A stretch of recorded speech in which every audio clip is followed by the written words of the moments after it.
now live. Please can everybody ensure that they are muted. Thank you. Good morning. Welcome to the meeting of the Council. I'm Councillor Vince Hunt, Council Speaker. I'm obliged to inform you that this meeting is being live streamed and recorded. Members of the public will be able to hear the audio of the meeting and view the papers shown on the screen. This meeting is being held using remote technology, and should any committee members experience technical difficulties during the meeting, they should immediately contact the designated IT officer on the number that they have been supplied with. Everyone is requested to mute their microphones unless asked to speak.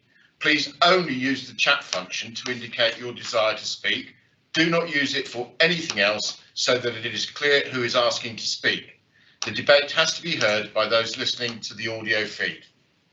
As Speaker, I will interpret the Council's existing standing orders in light of the requirements of remote participation with advice from the monitoring officer prior to making a ruling. At the start of the meeting, I will ask members of the Council to confirm their presence and any disclosable pecuniary interest they have in any of the items on the agenda. I will ask everyone that speaks during the meeting, including members of the Council and officers, to introduce themselves each time they speak. This is so those listening know who is speaking. A 10-minute adjournment will be taken every 2 hours at a suitable place in the agenda and will be repeated as required. I'm going to go to Anne now before we start to do informal prayers. Thank you, Mr. Speaker, and good morning, everybody. I'd firstly like to wish everyone a happy, healthy and importantly safe Christmas. Lord, we ask that you will guide our thoughts, our words, our deliberations and our decisions. Remind us that we have been chosen to serve not our own interests, but those in our individual electoral divisions, particularly at this difficult time and after such a challenging year. Help us to realise that we are part of the wider community and that the decisions that we take affect people's lives throughout the county.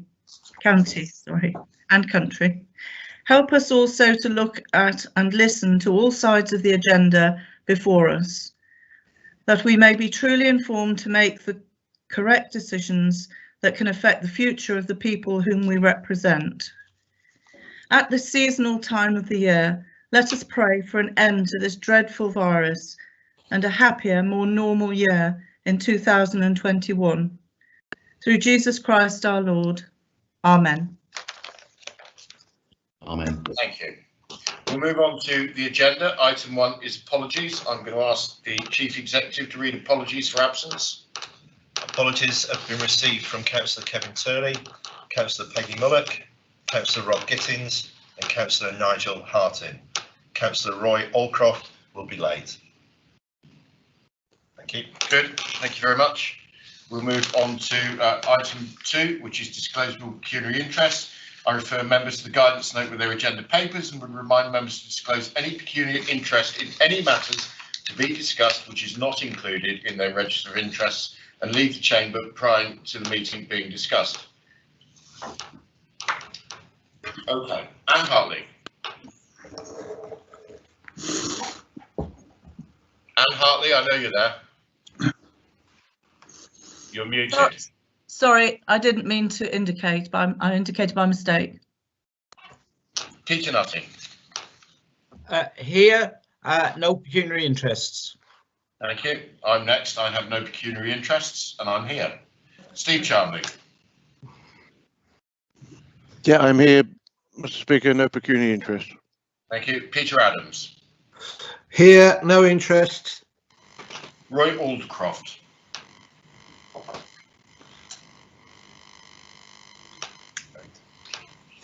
Roy's late. Did say he might be late. Claire Aspinall. Got here. Nicholas Bardsley. Here, Speaker, and no pecuniary interests. Joyce Barrow. Here, Speaker, no pecuniary interests. Thomas Biggins. Here, Speaker, no pecuniary interests. Ed Bird. Here, Speaker, no pecuniary interests. Andy Boddington. Here, No pecuniary interests. Gwen Burgess. Gwen Burgess. Gwen is having technical difficulties. I'm sure she'll be with us soon. Thank you. Quillen Butler. Here, Speaker, no pecuniary interests. Karen Calder. Here, Speaker, no pecuniary interest. Dean Carroll. Here, Speaker, no pecuniary interests. Lee Chapman. Here, Speaker, no pecuniary interests. Ted Clark. In Buncombe, no pecuniary interests. Gerald Dakin. Present Speaker, no pecuniary interest. Steve Davenport. Yes, here, no pecuniary interest. Julian Dean. Present, no pecuniary interests. Pauline Dean. Present and no pecuniary interest. David Evans.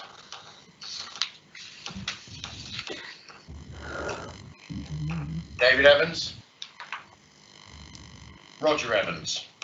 Here, Mr. Speaker, no pecuniary interests, and can I report that Nat Green will be joining us, but later. Thank you. Hannah Fraser. Here, no pecuniary interests. Rob Gittins has offered his apologies, and Nat Green, as we've just heard, will be a little late. Kate Halliday. Present and no pecuniary interests. Simon Harris. I'm here, Speaker, and representing Broseley, and have no pecuniary interests. Nigel Hartin. Nigel Hartin. Apology. Nick Hignett. I'm here, Speaker, and no pecuniary interests. Ruth Houghton. I'm here, Speaker, and no pecuniary interests. Richard Huffer. Here, no pecuniary interest. Tracy Huffer. Here, no pecuniary interests. Roger Hughes.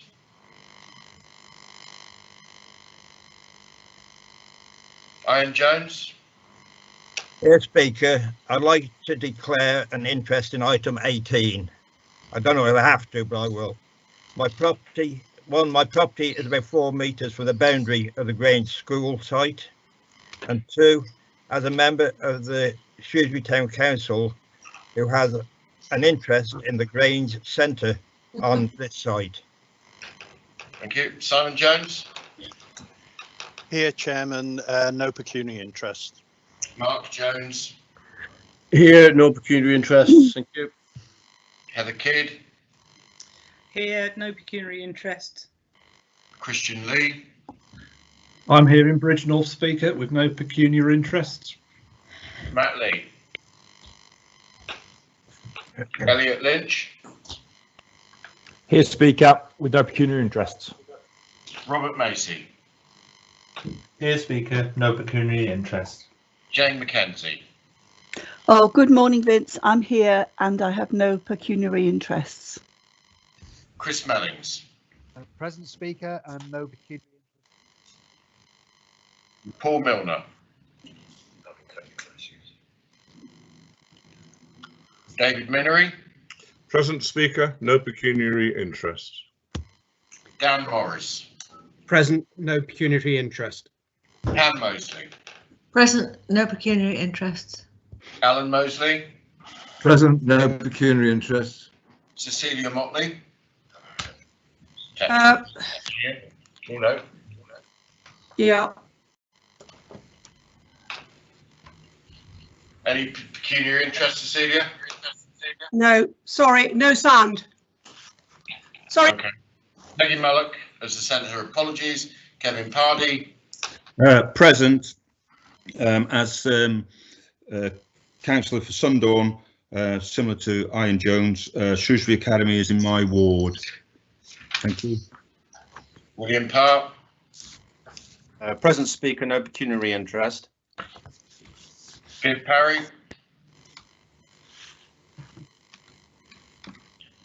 Tony Parsons. Present, Speaker, no pecuniary interests. Malcolm Pate. Present, no pecuniary interests. Background. Alex Phillips. You've got a background. Can somebody please mute themselves? Thank you. Alex Phillips. Leslie Picton. Present, Speaker, no pecuniary interests. Ed Potter. Present, no pecuniary interest. John Price. Present, no pecuniary interest. Keith Roberts. Present, Speaker, no peculiar interest. Matt Shinton. Present, no pecuniary interest. Robert Tyndall. Robert Tyndall. Dave Tremlin. No pecuniary interest. Kevin Turley has offered his apologies, as we know. David Turner. Here in sunny Much Renlock, Speaker, with no pecuniary interests and a dodgy broadband. Claire Wild. Here, Mr. Speaker, and no pecuniary interests. Brian Williams. Here, Speaker, and neither pecuniary nor impecuniary interests. Leslie Winwood. Present, no pecuniary interest. Michael Wood. Present, Speaker, and no interest to declare. Tina Woodward.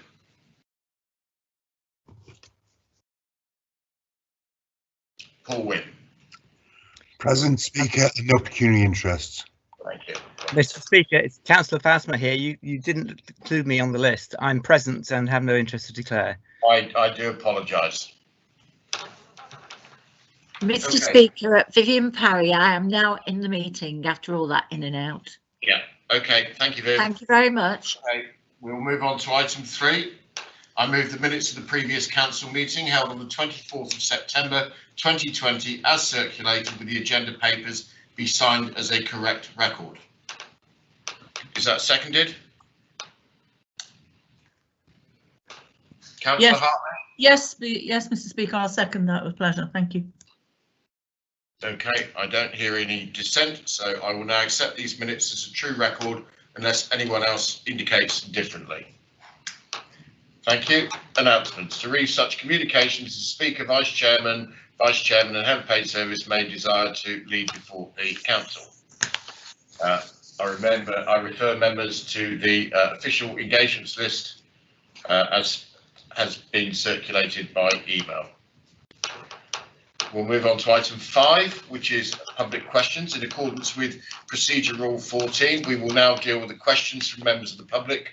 In accordance with the revised procedure rules, the Director of Legal and Democratic Services will read out the public questions received.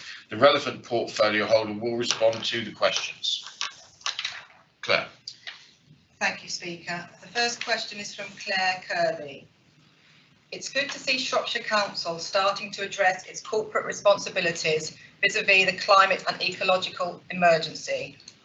Wouldn't the Council's finite resources be better deployed addressing the much more significant climate and ecological consequences of its decisions on planning and transport policies, especially bearing in mind that Shropshire is one of 18 English councils who, despite having declared a climate emergency, are at the same time giving road building a very high priority, contrary to what we know about the additional carbon generated by new roads. Thank you.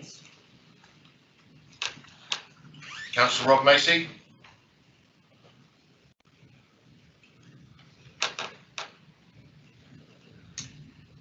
Councillor Macy.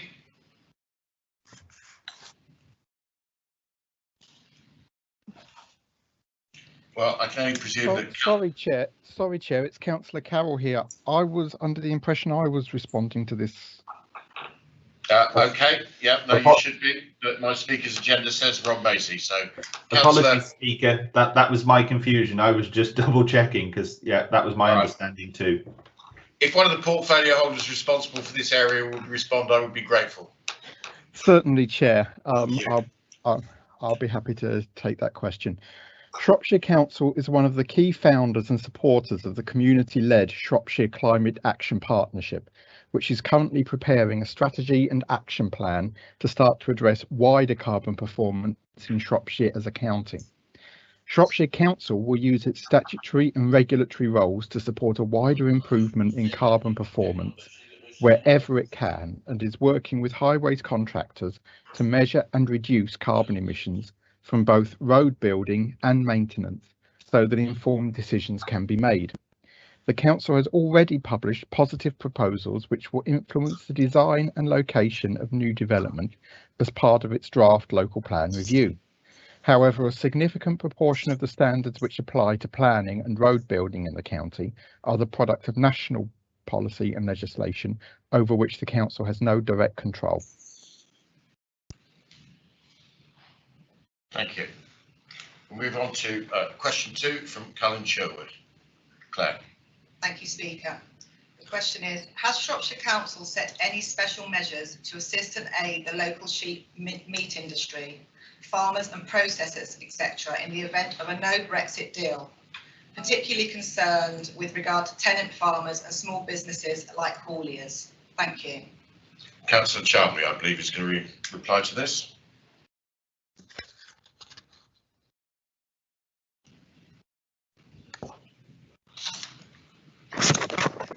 Councillor Charmley.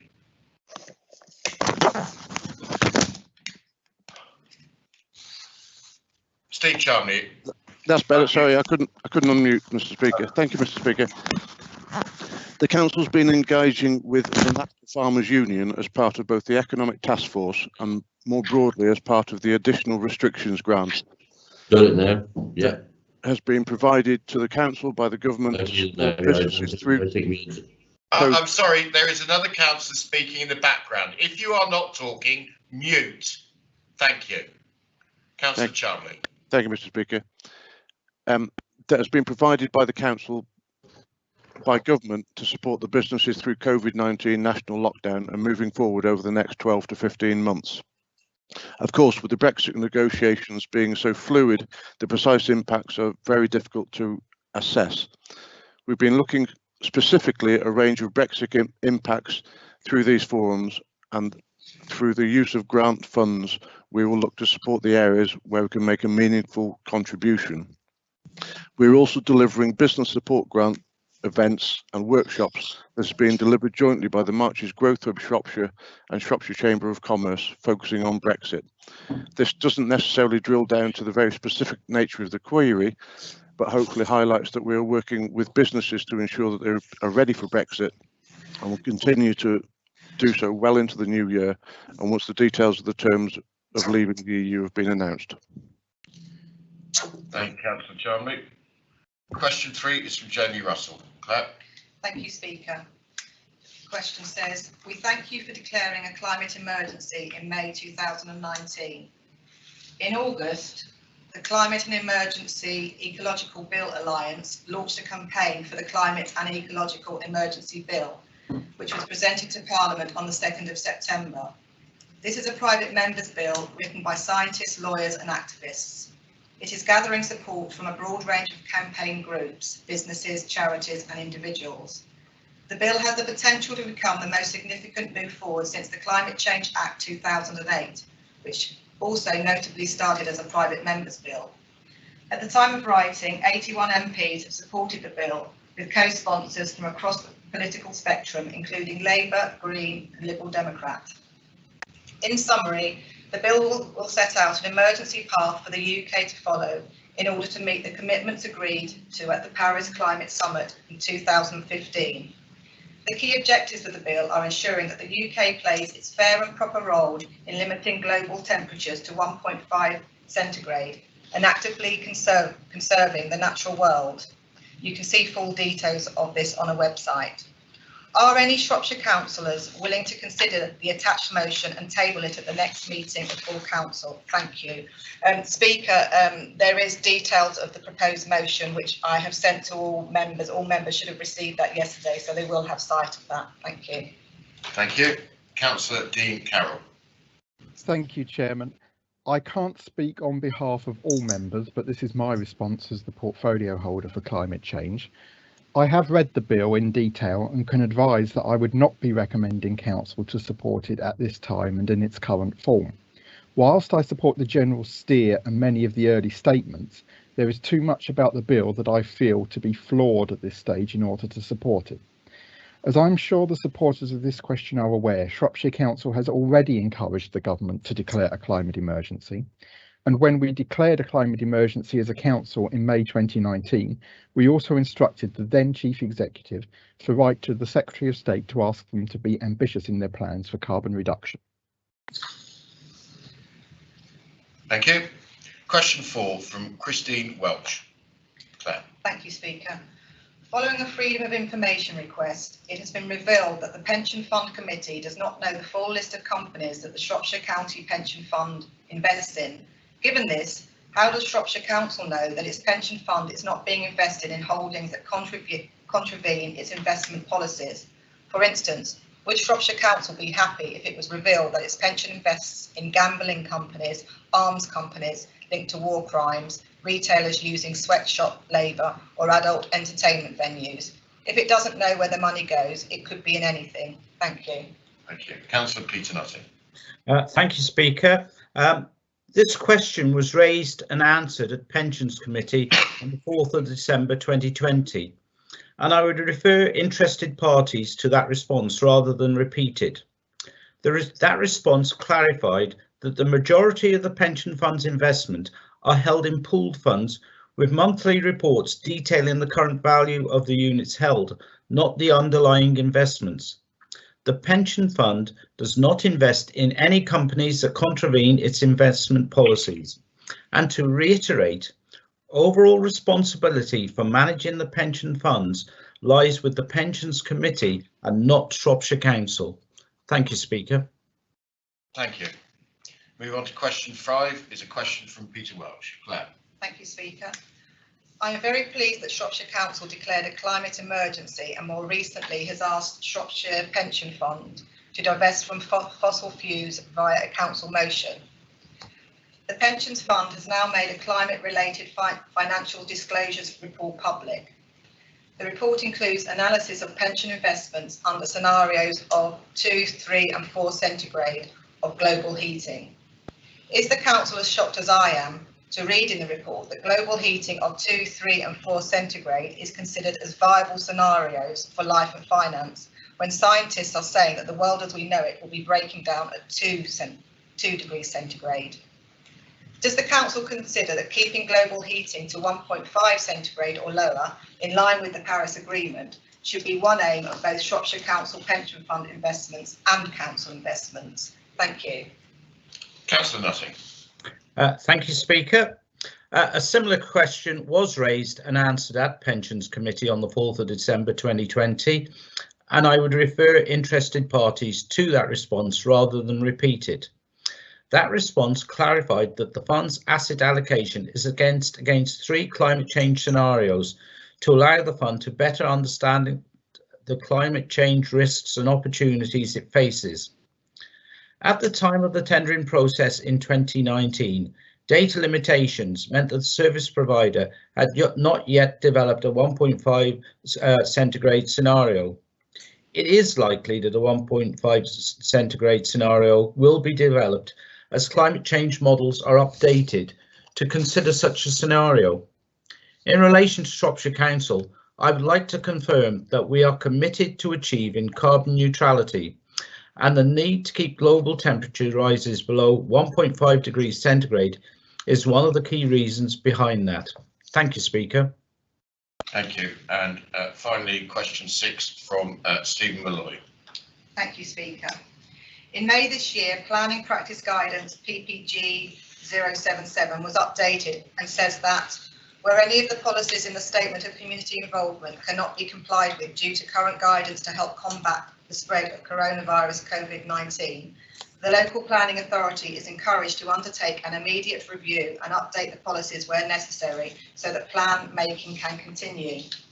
It goes on to say the local planning authority should then make any temporary amendments that are necessary to allow plan making to progress, and that continue to promote effective community engagement by means which are reasonably practicable.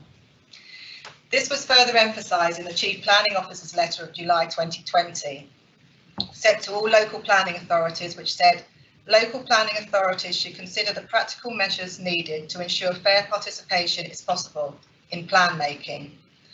There is already concern that the Council's statement of community involvement is only now being consulted upon at the end of the plan making process, suggesting this is just a tick box exercise.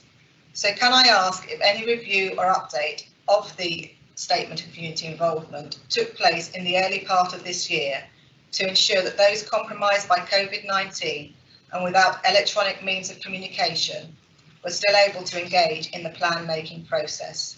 Thank you. Thank you. Councillor Butler. Thank you, Mr. Speaker.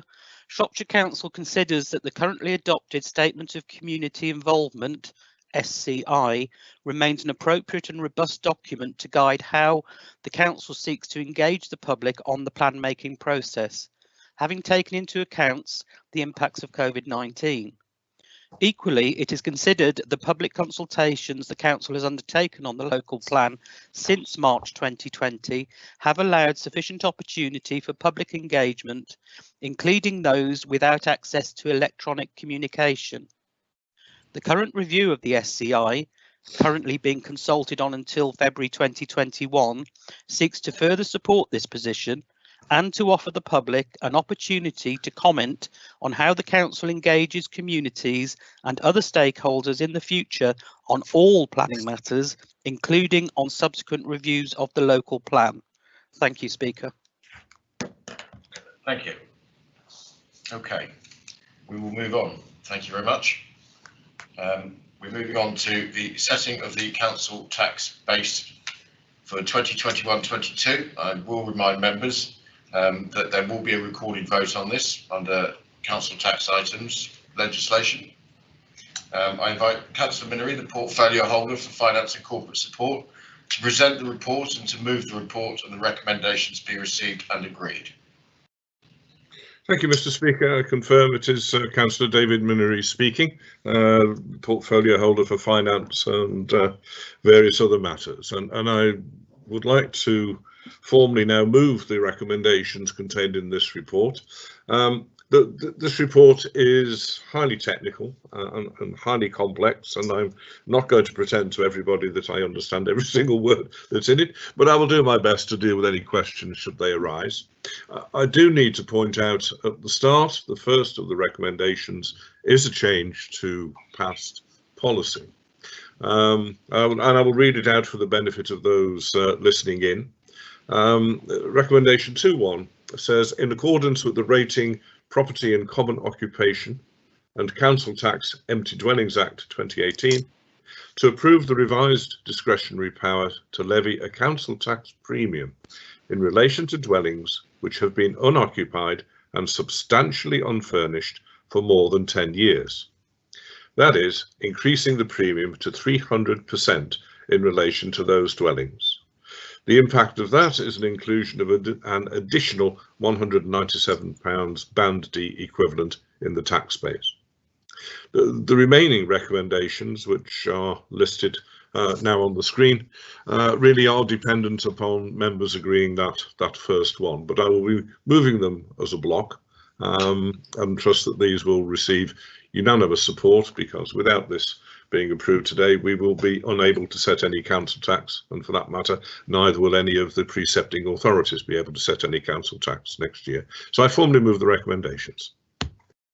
Thank you, Councillor Minery. Is that seconded? Yes, Councillor Peter Nutting, happy to second, and I'll reserve my right to speak. Okay, this is now open to debate. If you wish to speak to this, please use the chat function to indicate. Thank you.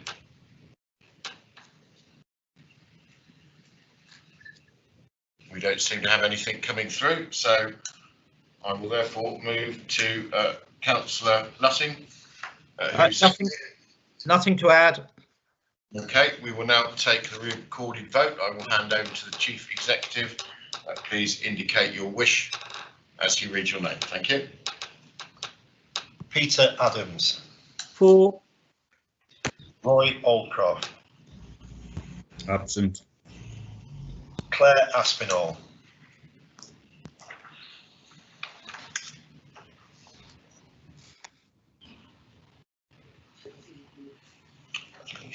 Nicholas Bardsley.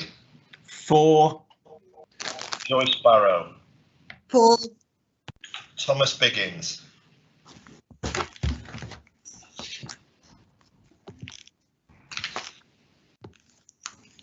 Edward Bird.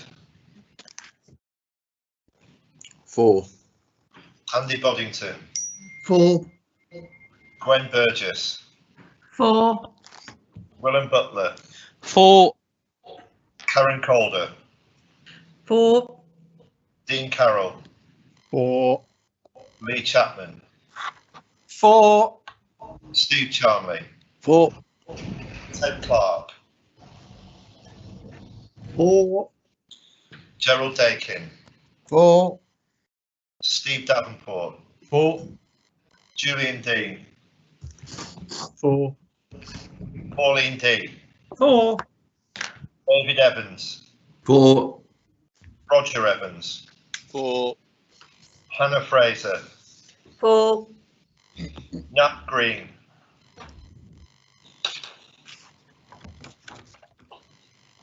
Kate Halliday. 4. Simon Harris. 4. Anne Hartley. 4. Nick Hignett. 4. Ruth Houghton.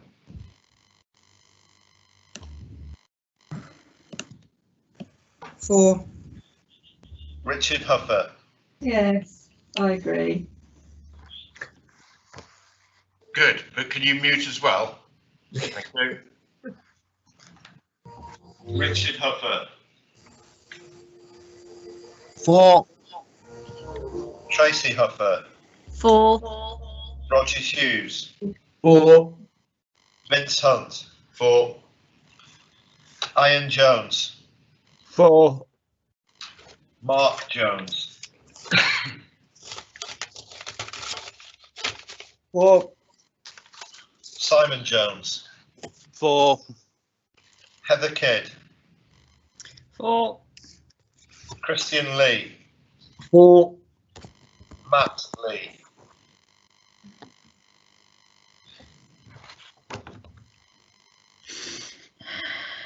Elliot Lynch. 4. Robert Macy. 4. Jay Mackenzie.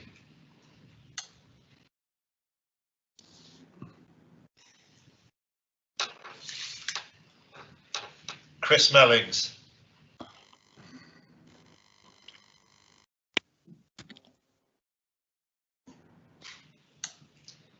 Paul Milner.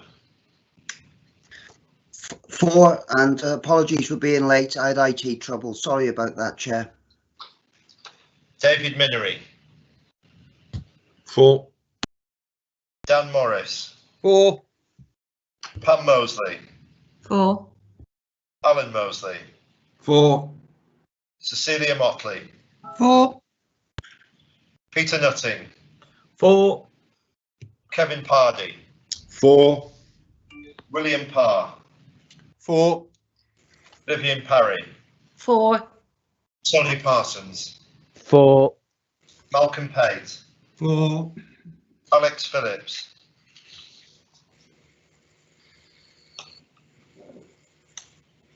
Leslie Picton. 4. John Price. 4. Ed Potter. 4. Keith Roberts. 4. Mad Shinton. 4. Robert Kindle.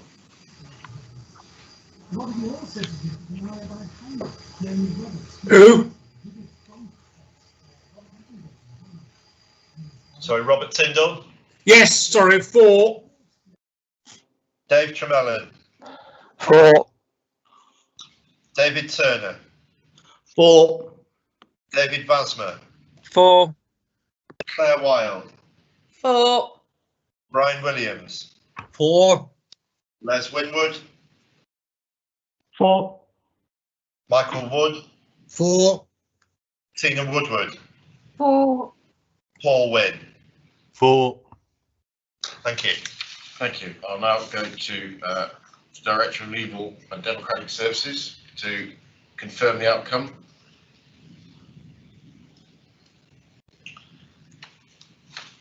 Jane McKenzie is voted as well.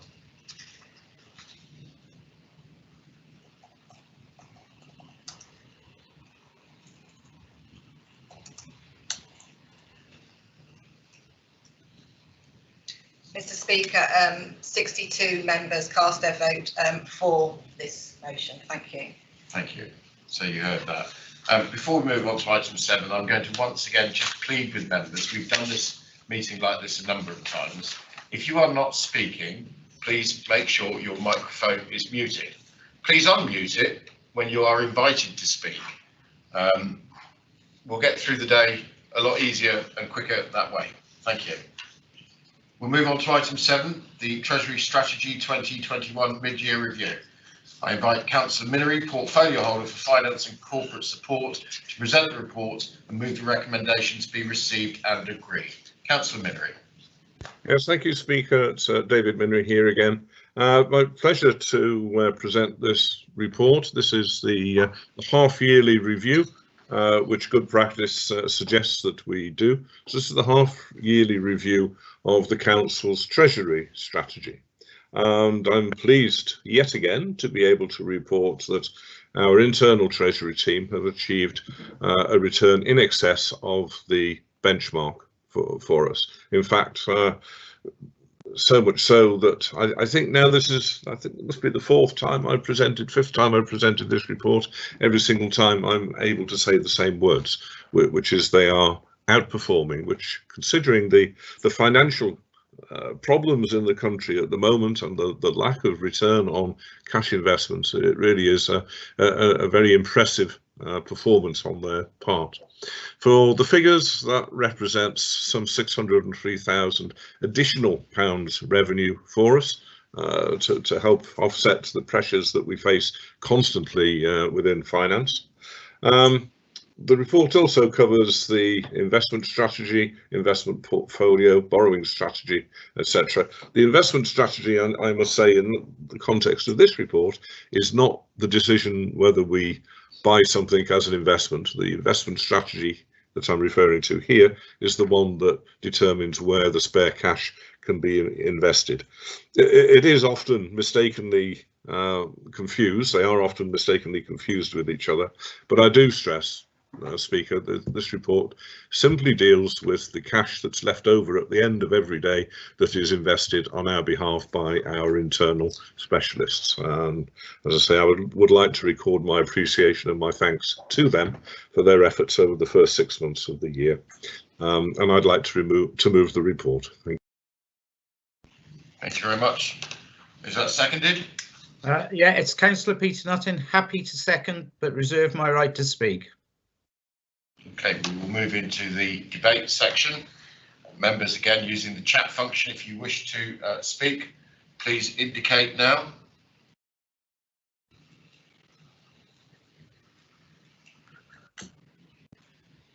Okay, I will go back to Councillor Nutting then. Councillor Nutting, as seconder, you reserved your right. Yeah, I'd just like to reiterate what Councillor David Minery said, that both the Finance and the Treasury team have done some really excellent work, and we're very lucky to have some of the officers we have, because the money in Shropshire Council is well looked after, and I do congratulate the team on all their efforts. Thank you. Thank you. Councillor Minery, you have the right of reply, but you've only had Peter, so. Oh, it's quite all right, Speaker. I don't think there's anything more needs saying. Thank you. We will now accept the recommendation of this report, and unless anyone else indicates differently. Does anybody indicate differently? Okay, I will take that then as passed. Thank you. We'll move on to item 8, which is Shifnal Town Centre Improvement and Transport Plan. I invite Councillor Steve Davenport, Portfolio Holder for Highways and Transport, to present the report and move the report and recommendations be received and agreed. Councillor Yes, hello members. Firstly, I am having problems with Wi-Fi, so I'll rattle through this very quickly. This is a good news story for Shifnal. Firstly, I'd like to pay tribute to the Town Council and members in Shifnal, because this has been a long saga of getting this work done in the town, but really good news for story for Shifnal. So I'll just go straight through to 2.1.2 recommendations, 2.1.2.2, 2.3 and 2.4, and please accept this report. Thank you. Seconded by? It's Councillor Peter Nutting again. Happy to second, but reserve my right to speak. Thank you. Now, we will move into the debate. I have had Ed Bird indicate. Councillor Bird. Thank you. I think hopefully you can hear me. Just to say, as a representative of Shifnal, a resident and a member of the Town Council, I welcome the much needed investment into Shifnal. I believe this project, which has the support of the Town Council, as said, will improve the town centre. The Section 106 money will be used to improve the junction at Aston Street, and traffic flow into and through the town will also be calmed.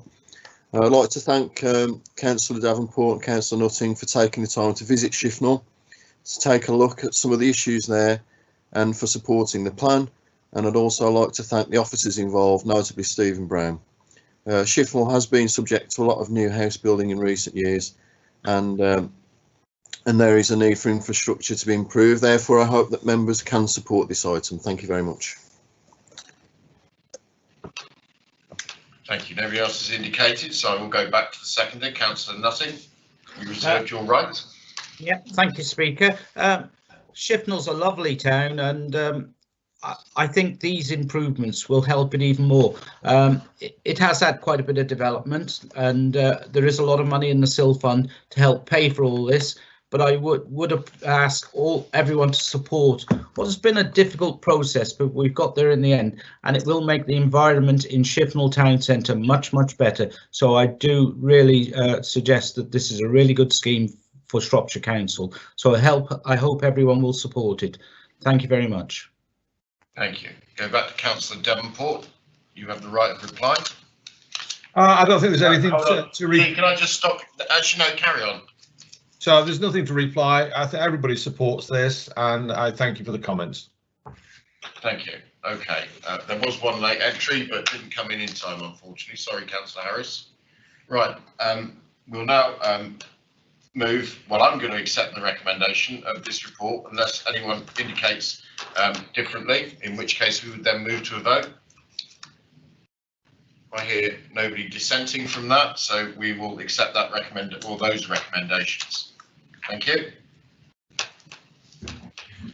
Move on to item 9, the draft climate strategy and action plan. I invite Councillor Carroll, portfolio holder for adult social services and climate change, to present the report and move the report and recommendations be received and agreed. Councillor Carroll.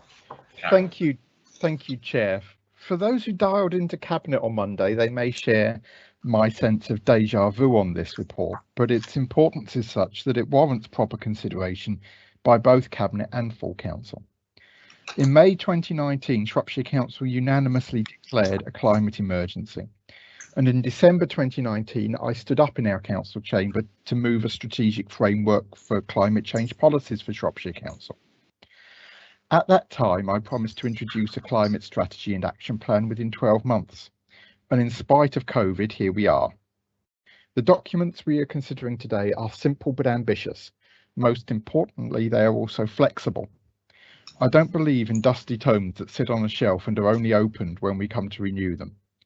For me, these need to be living documents, especially in such a fast-moving sector. What we are setting out here is a three-pronged approach to reaching net zero by 2030. Power up with an ambitious pipeline of renewable energy generation projects. Power down with a significant package of measures to reduce our energy needs and become more efficient. And offsetting with a programme of carbon sequestration measures. I have consistently said since May 2019 that the period of writing and preparing these policies should not be a green light for inaction. That is why we have been working tirelessly to bring through projects to work towards our targets. Taking just one of many possible examples from each area of work, we have already delivered a number of small-scale solar PV projects in the last 2 years, such as Green Acres Day Farm outside of Baschurch and Mardle House in Shrewsbury Town Centre. And we are currently awaiting a final feasibility report, hopefully this week, on a major 2 megawatt solar photovoltaic project imminently. Work to reduce emissions has also continued apace and includes giving staff access to a pool of hybrid electric and soon full electric cars for business travel, and putting ourselves in the best possible position to secure significant sums from the government's £1 billion Public Buildings Decarbonisation Fund. We now have one of the most comprehensive databases of direct and indirect emissions of any major council in the country. Thirdly, the first year of the relaunched Community Tree Scheme has been a huge success, and we will be even more ambitious with the offer for future years. And you would have seen later on the agenda, we have a target to bring forward, have a motion to bring forward our target for tree planting by 20 years. But these examples are just the tip of the iceberg, a foundation to the skyscraper of carbon neutrality we are building. I am ambitious for this council to be a standard bearer for the local government sector in the fight against climate change, and hand in hand with Shropshire Climate Action Partnership, which has become a successful and valued partner representing our communities, we would achieve so much for the people of Shropshire. We are on course to meet our targets, and these documents set out the processes and roadmaps to get there by 2030 and even beyond the initial vision. I move the climate strategy and action plan, and I'm happy to take any questions on it. Thank you. And is it seconded? Yes, sir, I second it. Thank you. I take it you are withholding your right to speak? I reserve my right. Reserving it, yes. Okay. Now, there has been an amendment put forward by Councillor Julian Dean. Councillor Dean. Thank you. Before moving to the amendment, just a few comments on the report in general. So I welcome this report. Obviously, the huge elephant in the room is that we're continuing to plan to invest in the North West Road, which is hugely damaging from a climate point of view. But today isn't perhaps the time to debate that. On Monday, Councillor Carroll made his point about I hate to use the word world leading, but the claims that we're well ahead, and I have to say I was dubious, and I had a look, and actually I concede that the measurements on the scope 3 in this report are really very good, and certainly a lot of other councils have not yet measured scope 3 in the way that we seem to be doing. So I do absolutely congratulate on that. Nevertheless, I think there is another worrying part of it, and that is the claim that municipal recycling is somehow carbon negative, and I really do challenge that, and I think we need to look at that very carefully. If Veolia are making a claim to be carbon offsetting, sequestration, which is also in there in terms of land, that clearly is carbon negative. That's taking carbon out of the atmosphere, but recycling really doesn't. It may prevent other people putting carbon into the atmosphere, but that's a very different thing. So I think we need to look at that. The report contains some really interesting stuff about inclusive and local growth, and I hope that this means that we're shifting towards a community wealth building approach to economic development, and it'll be very interesting to see how we go with that. The report also mentions working with the wider Shropshire Climate Action Partnership, and that's excellent. But my worry is that partnership, which has no money, which is being run by volunteers who are doing an amazing amount of work, but may not have the leverage we need to shift the whole council. In fact, doesn't have the leverage we need to shift the whole, beg your pardon, not council, but the whole area. And the council really does need to be leading by bringing together the partners who have already joined that partnership, but perhaps aren't playing an active role, the big employers, the NHS, the rest of the public sector and private sector, so that we can drive everybody towards carbon zero.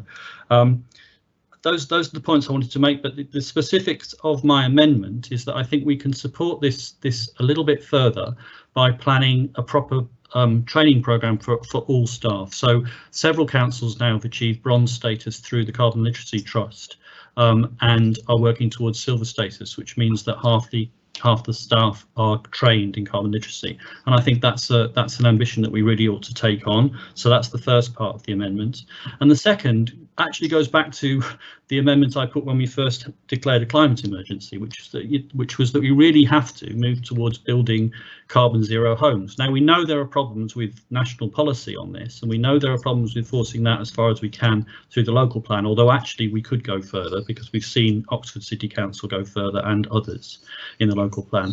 But where there isn't a problem is our own building. And so we have places like York and Herefordshire and Lewis District Council, all of which are now building their own homes to a passive house standard.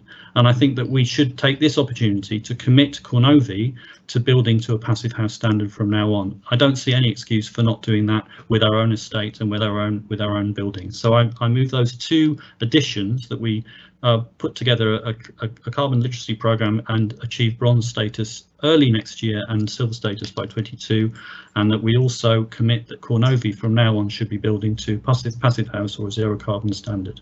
Thank you. Thank you very much. We go back to Councillor Carroll just very quickly, if I can, to comment on the proposed changes. Okay, thank you, Chairman. In terms of carbon literacy training, I know Councillor Dean asked us a question around this on Monday's Cabinet meeting. My response then was that we had a programme of training for staff in carbon literacy planned for this year, but it was derailed by the pandemic, as staff had to be redeployed, quite rightly, to deal with the emergency situation. As we still don't know the length of time that redeployments will be needed into the new year, I don't feel comfortable in committing to bronze status in the first half of 2021. Right, thank you, Councillor Dean. That's actually what I wanted to hear, just to see if you were prepared to take those on board. Obviously, you're not. So if it's all right, I will come back to you later. Absolutely. But obviously, we're now talking to the amendment. Is that amendment seconded? I've seconded that, Chairman, and speak. Right, there we go. Okay. Now, I did have Viv Parry indicate as well. I assume, Viv, because you put forward on the first bit, you want to talk to the original. So, Madge, do you wish to speak now, or do you wish to reserve your right? I'll speak now.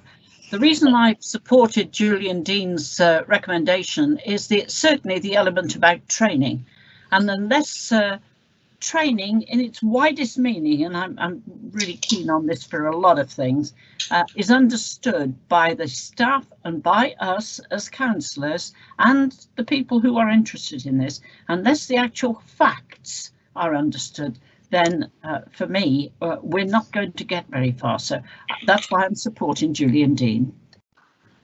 Thank you. I've had two other councillors indicate thus far, Councillors Alan Mosley and Hannah Fraser, and Simon Harris. Councillor Mosley. No, I want to speak on the general issue, Speaker. Okay, I'll move you up. Councillor Fraser. Thank you, Chair. I'd also like to speak on the general motion, but with regards to the amendment, I think it's very important that both these measures are actually undertaken by the council. I can't think why we would ourselves build buildings that aren't carbon neutral, and it's clearly important to train staff. I also think that as council business moves onto Teams platforms and all those sorts of things, you can deliver training over these platforms, and I don't really see what the obstacles are to doing it quickly when it's an urgent matter. So the amendment has my full support. Thank you. Okay, Councillor Simon Harris, do you wish to speak to this or the original? The original, as I wrote to you just. Okay. Okay, a couple of things in support of Councillor Carroll's earlier speech. Councillor Harris, can I ask that you say that actually when we discuss that bit? We are talking at the moment to the amendment. Okay. And you have indicated that's where you wish to don't wish to speak. Okay. Good. Councillor Macy, are you speaking to the amendment or are you speaking to the original? To the amendment, Speaker. Okay, thank you. Councillor Macy. It was just in response to the proposal around Cornovi and building the homes. From that perspective, as members will be aware, Cornovi is specifically set up to meet unmet housing need. That takes a range of forms across the county and so on.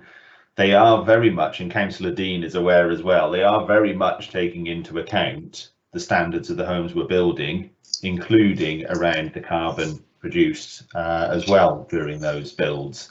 They are looking at a range of different options and levels of what we can address. It would be a very easy answer just to say we should set one level, but I don't believe that will meet all the housing needs we have across the county in the various situations. So they will be built to a high standard. I'm sure they'd be happy to brief members on the progress they're making on that. I'm aware that there has been a lot of progress they're making on what they can offer in the homes that they're developing. So I'll be happy to arrange that for members, but I can't agree with the amendment as it stands. Okay, I've got councillors Pauline D and Roger Evans.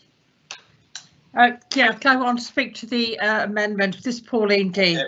Thank you. Yeah, I can't see why we can't support the B and C to the recommendations for item 9. We should be leading in seeking to get the net zero energy efficiency standards, because if we don't do it, how can we insist that some of the builders do? Because I mean, I'm always getting complaints from people who find that their homes aren't as energy efficient as they thought they were, and I think this is something that's really important. I mean, there could be a problem with B, with getting in the achieving the bronze status in the first half of 2021, because at the moment, and I'm sorry, Julian, that this is something that I'm worried about, that because of the COVID circumstances, about getting this status in place. That does worry me. But as regards to the item C, I do think that we should be leading, and I just can't see why it can't be incorporated but even both of these items. Why can't they be incorporated in the recommendations for climate strategy? Because we need to do it. I mean, time is running out. We just got to watch the television. We've got to listen to what our young people are saying, and they are very concerned about what's happening to our planet. And so, please, I would hope that that you would try and support this. Councillor Roger Evans, do you wish to speak to the amendment or the original? To the amendment, please, Mr. Speaker. Thank you, Roger. You have the floor. Okay, thank you. I support this amendment. I'm amazed that Councillor Carroll can't do it as climate change, and I would say please reconsider that and support the amendment. If we don't do it, who else is going to do it? What other housing associations and developers are going to do it? They're going to point at Shropshire Council and say, well, look at them, even they can't do it. We need to set an example. We need to set where we want others to actually follow. We should be doing it. And I would fully support this amendment. And I'm amazed that Councillor Carroll says that we can't do it. For goodness sake, this council declared a climate emergency. What does that actually mean when we're building houses for the future for the next 50 years and they're not carbon zero? That's what we should be doing now. Thank you, Mr. Speaker. Thank you very much. Well, I've only got one other indication, and that is from Councillor Dean Carroll, who has the right of reply on this amendment. Councillor Carroll.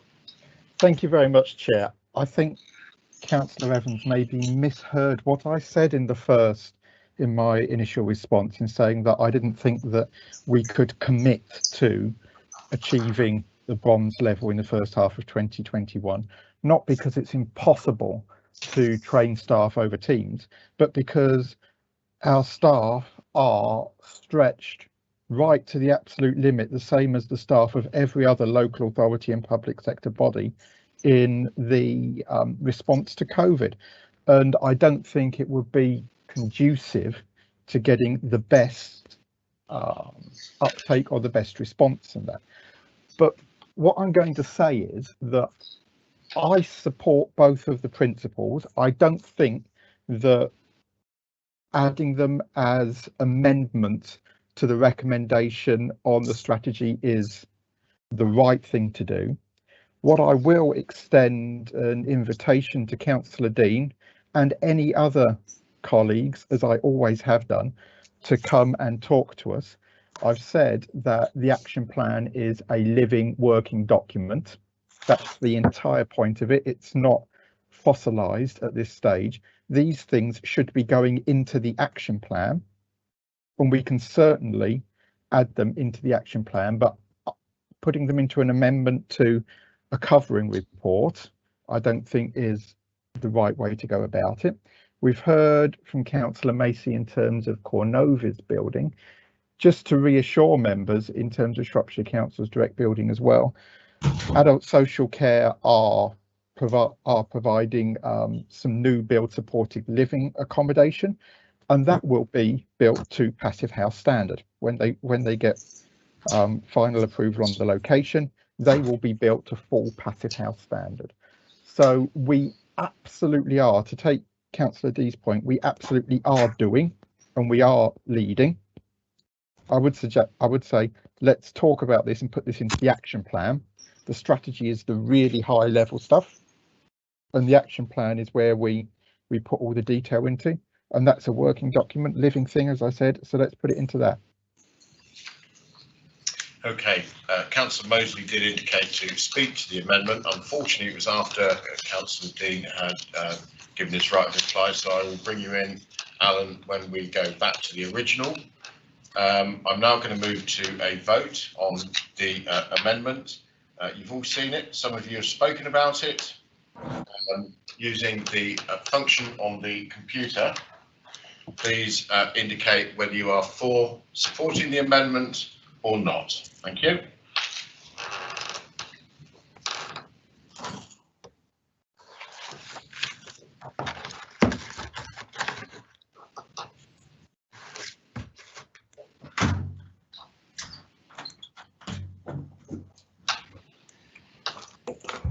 Where is it?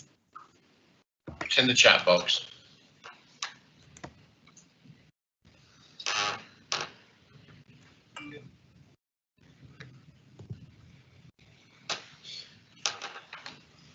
I apologise for my squeaky desk, if anybody can hear it.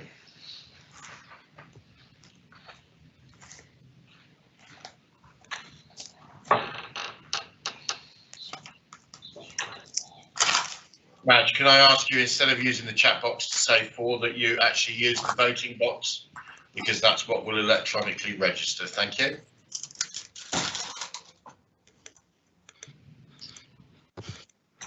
Sorry, Speaker, I don't know quite what you were talking about. I've typed in what I want and sent it. Yeah, no, there is a box in the chat screen that says Amendment 9 Draft Climate Change Strategy. It should be in your chat box, and there are 3 options: for, against, or abstain. You click on the one that you want, and then you click Submit Vote. Ah, I see. I hadn't got it low enough down my screen. I apologise. There we go. Just the screen. Bit of online training. Yeah, Speaker Andy Boddington. I also see a note from Julian that I've tried to vote now possibly a dozen times, and it will not register because when you click the button to vote, others are probably voting, and it will not take my vote. It says more than sufficient time, Councillor Boddington, for you to be able to register your vote. If 2 people click submit at the same time, it does take you back. Mr. Speaker, it may be helpful. What I do is I view the results, and when it's quite clear that the majority have voted either in favour or against, that's when we declare. But you can still carry on voting afterwards if you wish that to be seen, as we would do in the council chamber. Chairman, I'm afraid I can't even, the bit I get is to abstain or vote against. I don't get the bit that says vote for it on the box. I can't get it to lower down, which is really weird. If you go to the far right hand side of your screen, there is a scrolling bar. Yes. Which is to scroll it up. If you push that little God bar. bless you. God bless you. God bless you. God. Okay. No charge for online training.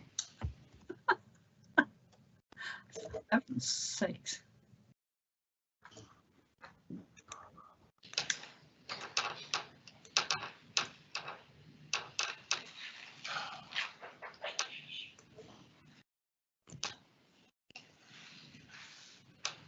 Speaker, I've voted on many occasions without any problem whatsoever, but I can't get it to take my vote today.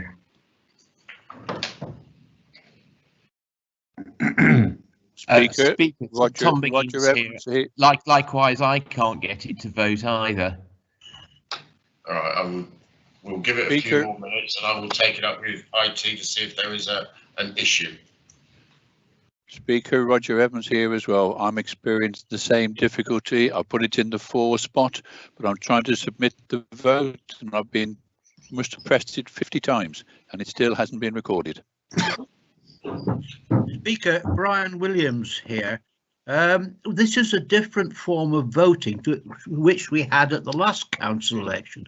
The system appears to have changed from memory, thinking about the last council election. I had no problems at the last council election, but like other members, I can't register my vote here. Councillor Williams, my screen is showing that you have registered. That they're not pressing the submit vote, because you don't just have to press on for, against or abstain. You actually have to go a bit further down and submit the vote. Members, at this point, I'm going to step in. The votes are registering on the screen. They're just staying there as though they haven't. So Councillor Williams has just commented, but I noted that his name had appeared on the voted screen. So give it a few minutes and let's see where we get to when Claire is ready to say how many have voted. If there's an issue, we will talk to IT about it. Mr. Speaker, Councillor Hannah Fraser here. Hannah, thank you. This is not an open discussion period. The concerns have been noted and are being looked into as we speak. I thought you were like, so when I go to the result, I also get a. Thank you.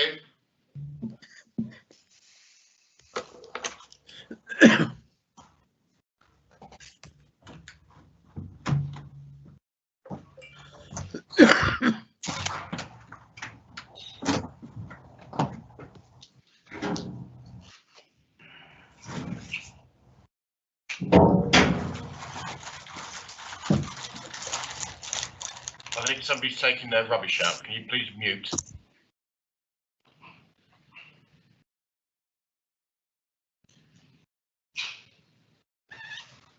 I think you can all see we are looking into if there is an issue.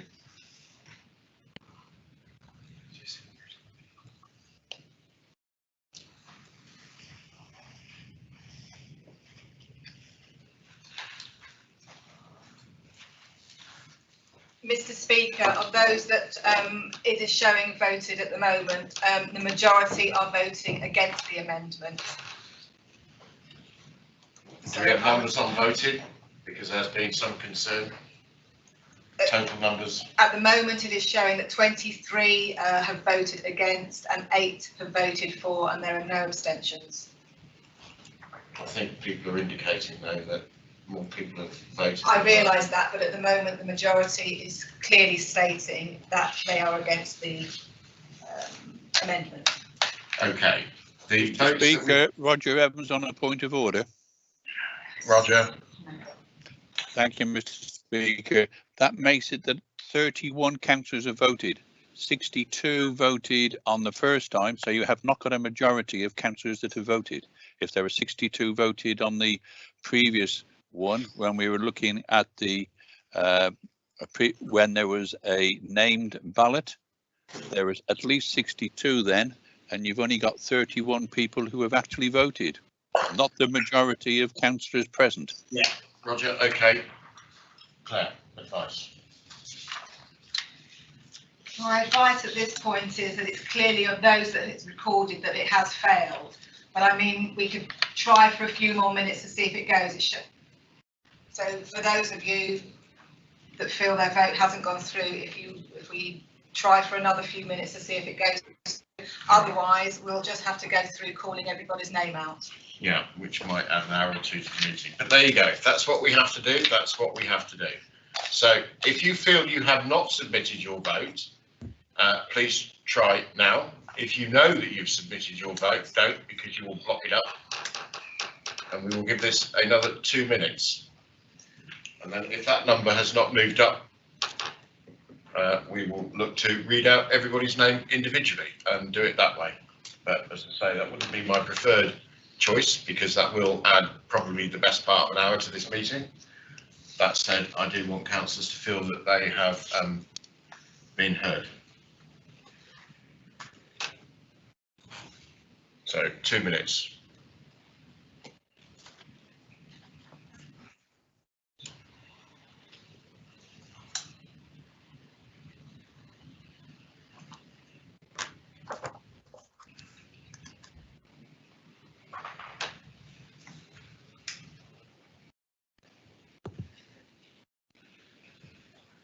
Speaker, I know you don't want any interjections, but I have just managed to register my vote. Thank you.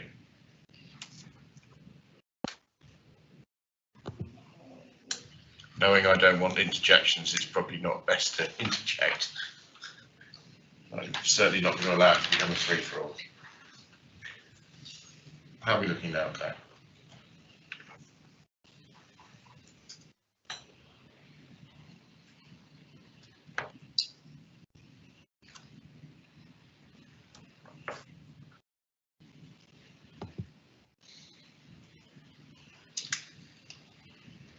At this point, Mr. Speaker, there are 26 votes against and 10 for. So presently we are only showing 36 members that have voted. I'm going to ask IT to have a look at this. It is online, it's technology, it's not always perfect, as I'm sure every councillor in Shropshire is aware. So we will read out the names on this, and I have asked IT to have a look at this to see if there are any issues. So I will hand over to Andy Begley. Andy. Peter Adams. Against. Roy Aldcroft. Claire Aspinall. Nicholas Bardsley. Against. Joyce Barrow. Against. Thomas Biggins. Edward Bird. Against. Andy Boddington. For. Gwen Burgess. Against. Willem Butler. Against. Karen Calder. Against. Dean Carroll. Against. Pete Chapman. Against. Steve Charmley. Against. Ted Clark. For. Gerald Dakin. Against. Steve Davenport. Against. Julian Dean. For.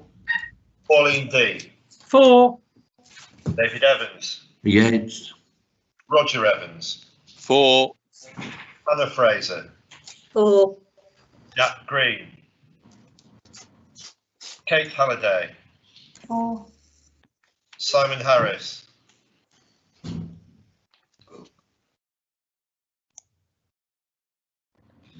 Anne Hartley. Sorry, Simon Harris. Yeah, against. Anne Hartley. Against. Nick Hignett. Against. Ruth Houghton. For. Richard Huffer. For. Tracy Huffer. Don't forget your mute. Roger Hughes. Against. Vince Hunt. Against. Ian Jones. Johan Jones. For. Apologies. Mark Jones. Against. Simon Jones. Against. Heather Kidd. For. Christian Lee. Against. Matt Lee. Elliot Lynch. Against. Robert Macy. Against. Jay Mackenzie. For. Chris Mellings. For. Paul Milner. Against. David Minery. Against. Dan Morris. Against. Fran Mosley. For. Alan Mosley. For. Cecilia Motley. Against. Peter Nutting. Against. Kevin Pardy. For. William Parr. Against. Vivian Parry. For. Tony Parsons. For. Malcolm Pate. Against. Alex Phillips. Leslie Picton. Against. John Price. Against. Ed Potter. Against. Keith Roberts. Against. Matt Shinton. For. Robert Tyndall.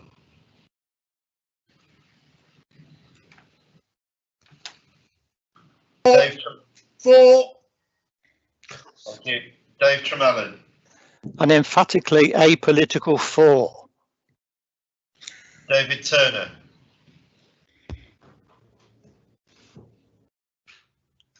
Against. David Vasmer. For. Claire Wilde. Against. Brian Williams. Against. Les Winwood. Against. Michael Wood. Against. Tina Woodward. Against. Paul Wynn. Against. Thank you. Thank you. I'll wait for Claire to come back. Sorry, can I? No, you can't. Thank you. Do what? You haven't heard me yet. I don't want to hear you. Thank you. We're doing the count. Well, I've been very rude. No, well, sorry. Very rude man. I will not have interruptions, please. All I wanted to say was I didn't mean to vote for. I meant to vote against. Perhaps you could have the decency to allow me to say that.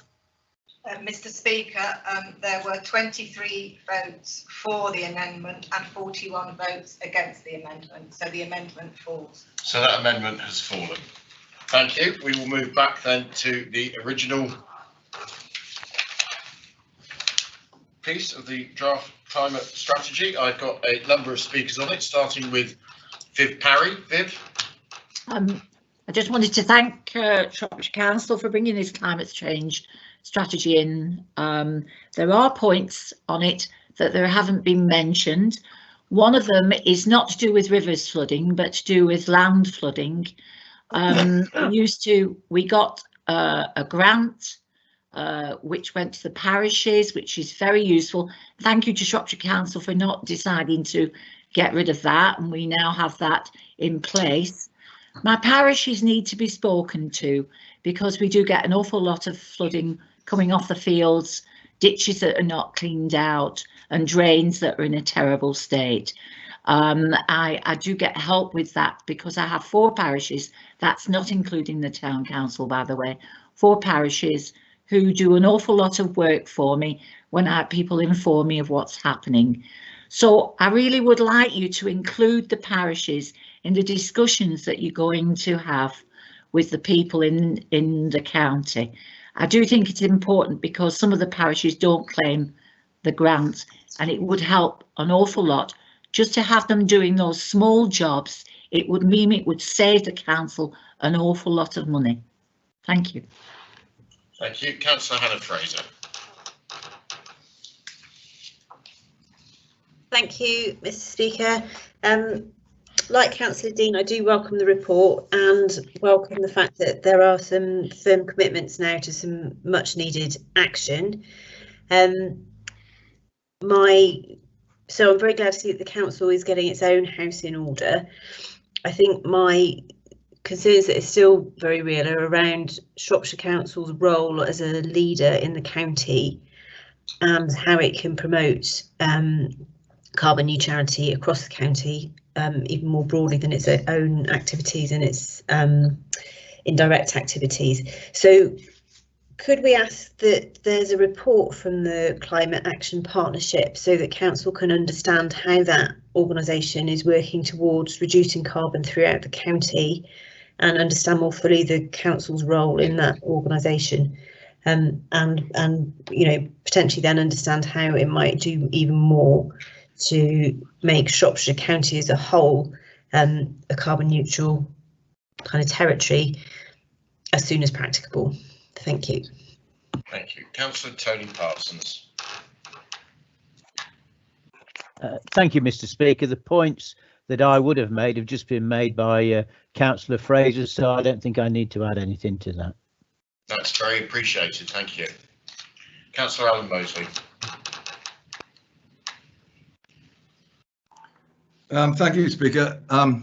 I just want to talk about the Action Partnership as well. I want to ask some specific questions, but I would say I was absolutely amazed by the outcome of that previous vote in terms of the house building and climate change.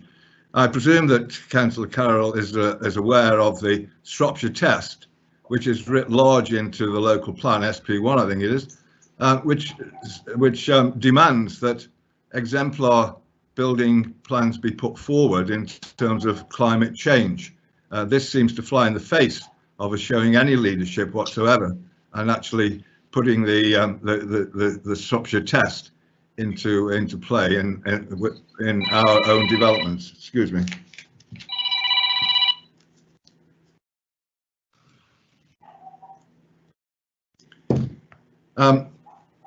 We know from the report that Shropshire's actual direct contribution to climate mitigation is only going to be about 1%, even if it's maximised. And so the Action Partnership is extremely important in taking forward Shropshire-wide proposals related to all sectors of the economy and the social element of it. I'd like to ask why we aren't taking a bigger lead in this. I'd like to ask why we aren't providing specific support and a secretariat to guide and monitor what's going on. I'd also like to ask what is the representation on this, and also what teeth this Action Partnership actually has. I'd like to request that the portfolio holder gives a specific commitment that he will arrange for a working party within the council, or a task and finish group, or the scrutiny panel to discuss this at the earliest opportunity and identify how we can take a more active, leading and resourceful role in facilitating the movement forward. I don't see very much at all about this actually happening on a Shropshire-wide scale, and it's absolutely essential that this happens. So could the portfolio holder answer those questions and give that commitment that he will ensure that this is opened up for discussion in the council about how we might take this forward more quickly and with some teeth? Thank you, Councillor Mosley. Councillor Harris has indicated, but as seconder, who reserved his right, I will bring him in now. I've got nobody else who's indicated, so Councillor Harris. Thank you, Chair. Just a few things. Although it's Shropshire Council's climate strategy and action plan, it has a significant, how can you put this? It can divulge down into town and parish councils, and I urge town and parish councils to get amongst this. We all have a responsibility for climate change, and I urge, especially my parish council, to make sure that they read this document and get amongst it. The other thing then is you'll know that how we are rolling out LED lights across the county, including solar ones, which we are pushing ahead with. Car chargers, we were just putting in for grant funding to start putting car chargers around the high streets and in car parks around flats, so that heavy dwelling areas, so that people who can purchase cars that don't need to run extension leads out of rooftops of flats. You know how we're pushing ahead with electric transport. This week at the West Midlands rail executive, we had Chiltern Railways talking about how we are going to be developing hybrid trains into the system. And then, of course, backing up on highways again, reusing recycled materials. We are doing so much within this county to try and aid on an engineering basis to help out in the climate change. And I know officers personally are so excited about this. You can hear the tone of Shropshire Council officers when they speak to me about it, and look for ways forward to discover that the doors are open to enable us to get amongst this. So there you go then, Vince. That's my words over. Thank you, Councillor Harris. There has been another indication, but I will say at this point that I've moved back to the seconder who reserved his right. I'm now going to go to the principal proposer, which was Councillor Dean Carroll, albeit what feels like some time ago. Councillor Carroll. Thank you, Leader. It does feel like some time ago. I've tried to make a note of all the questions, so apologies if I miss any of the early ones. I'll come on to the principles behind SCAP, the Shropshire Climate Action Partnership, a little later. But firstly, if I can answer some of the direct questions from Viv in terms of flooding, I think that's more probably an area for Councillor Macy that falls under strategic planning possibly, or Councillor Minery under emergency planning, than directly under climate change. But I'm pleased to hear that you've got the funding you were looking for. In terms of your comments on parish councils, SALC are involved in Shropshire Climate Action Partnership, representing the parish council sector. Okay, both Hannah and Alan asked whether we could commit to scrutiny of SCAP and SCAP's report. Personally, I don't have any problem with either a task and finish group or scrutiny committee working, having a look at that. There is already an officer working party as well within the council. I would, of course, defer to the Director of Legal and Democratic Services for quite how that would work with the report of an external partner, but I'm sure there must be a way, and I would welcome that. Many eyes always improve documents. Alan, yes, I am aware of the Shropshire test. It's not within my portfolio, but that is incorporated in the local plan. We heard from Councillor Macy in terms of Cornovi directly earlier, and my comments on how adult social care are providing passive house standard properties. I'm not entirely sure what exactly you want me to say on that beyond what I've already said. So I'll move on to SCAP. The reason that we've set things up the way we have is very simple. Shropshire Council have finite resources. We took the decision that our best role would be in leading by example and doing the very best we can as a council to reduce our emissions and reach net zero, because unless we have a strong record, how can we look our communities in the eye and say we expect you to do this or that if we aren't doing it ourselves? So we are concentrating and throwing everything at reducing our emissions. The second point, and the reason why SCAP in the community is so important, is that it is those very people, the majority of emissions outside of the council are made either by individual residents or by businesses. So it is only right that residents and businesses, along with other interest groups, play a part in shaping what the path to net zero looks like. And I'm pleased to say that SCAP is a very effective, very cohesive action partnership.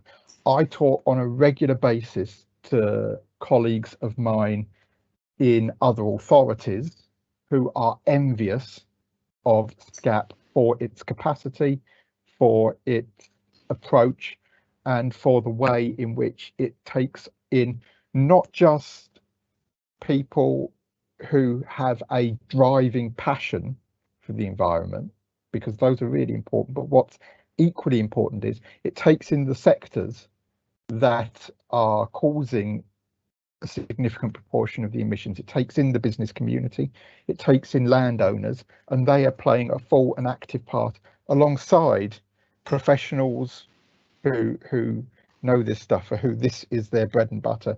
It's alongside really passionate individuals who have a drive to deliver environmental improvements. And that's why SCAP is so successful. We are supporting it, but in a hands-off, light touch approach. We take part in their meetings. Officers go to those meetings, but SCAP has its own chairman. We aren't trying to impose a direction on them. And I think that's the right thing to do. In terms of their capacity. You're down to your last minute, Councillor. Okay, thank you, Chair. In terms of their capacity, they have been doing a phenomenally good job, particularly while people have been furloughed. They've been able to call on people who have a significant amount of experience and knowledge in that field who've been furloughed to bring forward the community strategy to a point where I'm hopeful that we'll receive it certainly before the end of the year. Finally, I would just like to draw out one other thing, which I'm surprised nobody commented on, which is our ambition beyond becoming carbon neutral, and that is actually to become energy self-sufficient as an authority from renewable sources. And that is groundbreaking and would make us the first council in the country, in the UK, to be energy self-sufficient. And that is an ambition that we are now adding onto, longer term, onto our target of being carbon neutral. Thank you, Chair. I think I've taken in everybody's comments. Very welcome news. Right, my gut feeling is that everybody is likely to support this. So I'm proposing that I accept the recommendations of the report, unless anyone else indicates differently. I hear nothing. I see nothing. So we will say that that has gone through. Thank you, councillors. I thought everybody had gone to sleep on the first two. Clearly not. We'll move on to item 10, which is the annual report of the portfolio holder for finance and corporate support.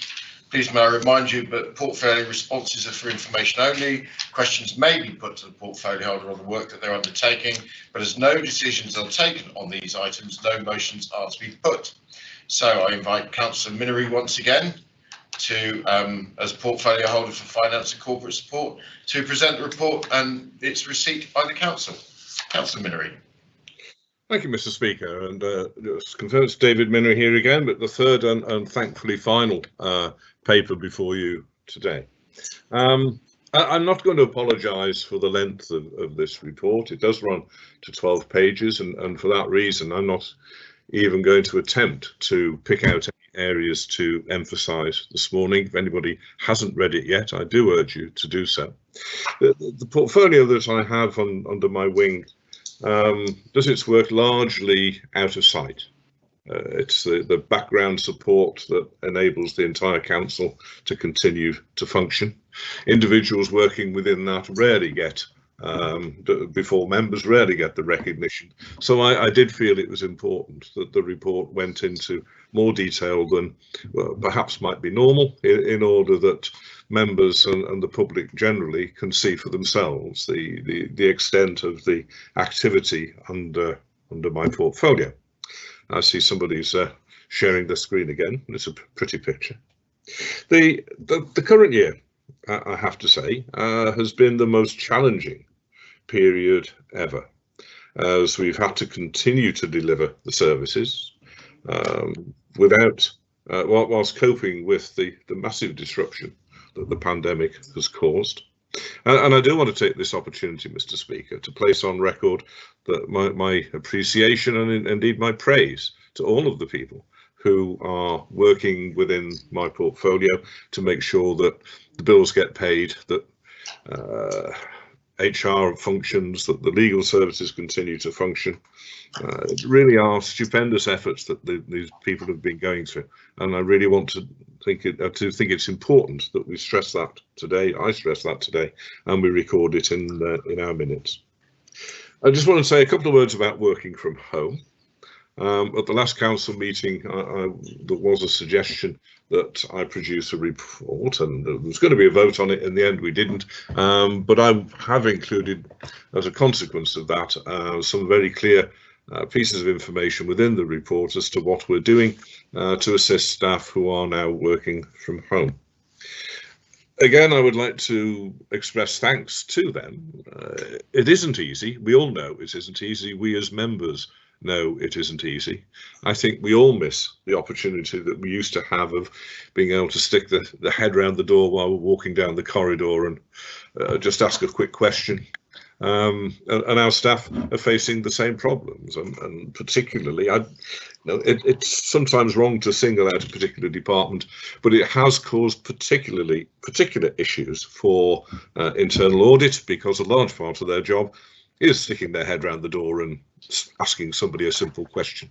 Now they can't do it. So, everybody's having to adapt and work differently. And I think we ought to take this opportunity of saying a huge thank you to everybody. I think I'll leave it at that. I will endeavour to answer questions, but as I said, the scope is so large, I may have to get back to somebody in writing. But I think I'll leave it at that, Mr. Speaker. I formally present the report. Thank you. And as this is for noting and no vote is taken, there will be no seconder. So Thomas, all right, that's for the next one. So if you wish to ask any questions, please do so now.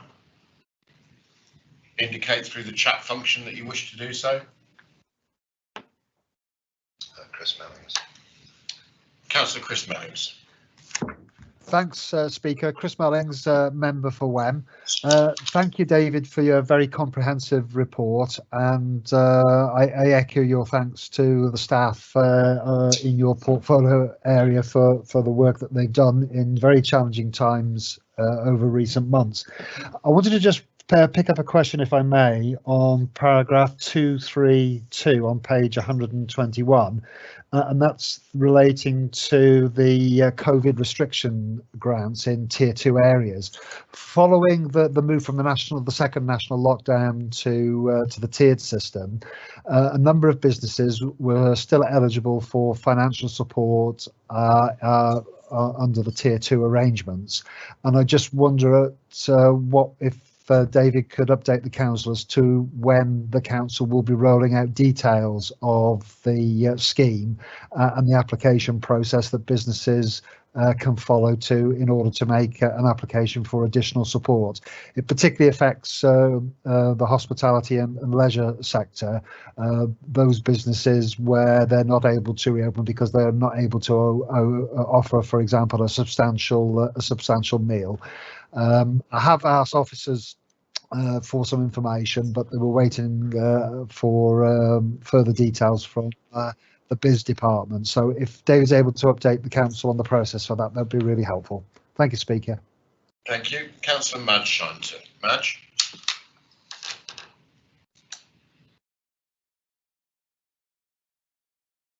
Are you there? Are you on mute?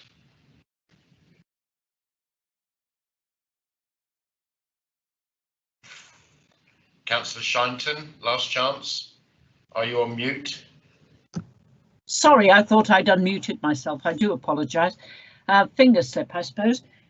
Just page 130, upskill Shropshire and apprenticeships. I so welcome any efforts that we can make to encourage and spread the word about that, because I do think that that's one of the most important things that we can offer our young at the moment, particularly if they're not 100% motivated and have lost considerable amount of schooling for all sorts of reasons, which I'm not going to go into. But I welcome that and hope that it will continue vigorously. Thank you, Speaker. Thank you. Nobody else has indicated, so Councillor Minery. Thank you, Speaker. I will be brief. I'll deal with Madge first. And Madge, thank you for those comments, and I absolutely share your enthusiasm for doing this. It is something that is really, really important, and I'm delighted that we're able to do what we are doing in that regard. Chris, I can't be much help to you, I'm afraid. We signed the cheques. The business support is done by the economic unit.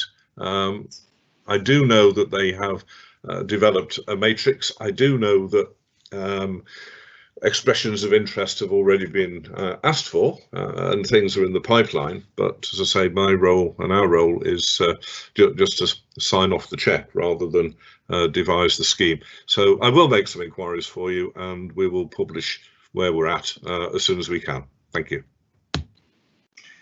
Thank you. We'll move on then to item 11, questions on notice from members, amendment to the Constitution. I invite the leader, Councillor Peter Nutting, to present the report and move that the report and the recommendations be received and agreed.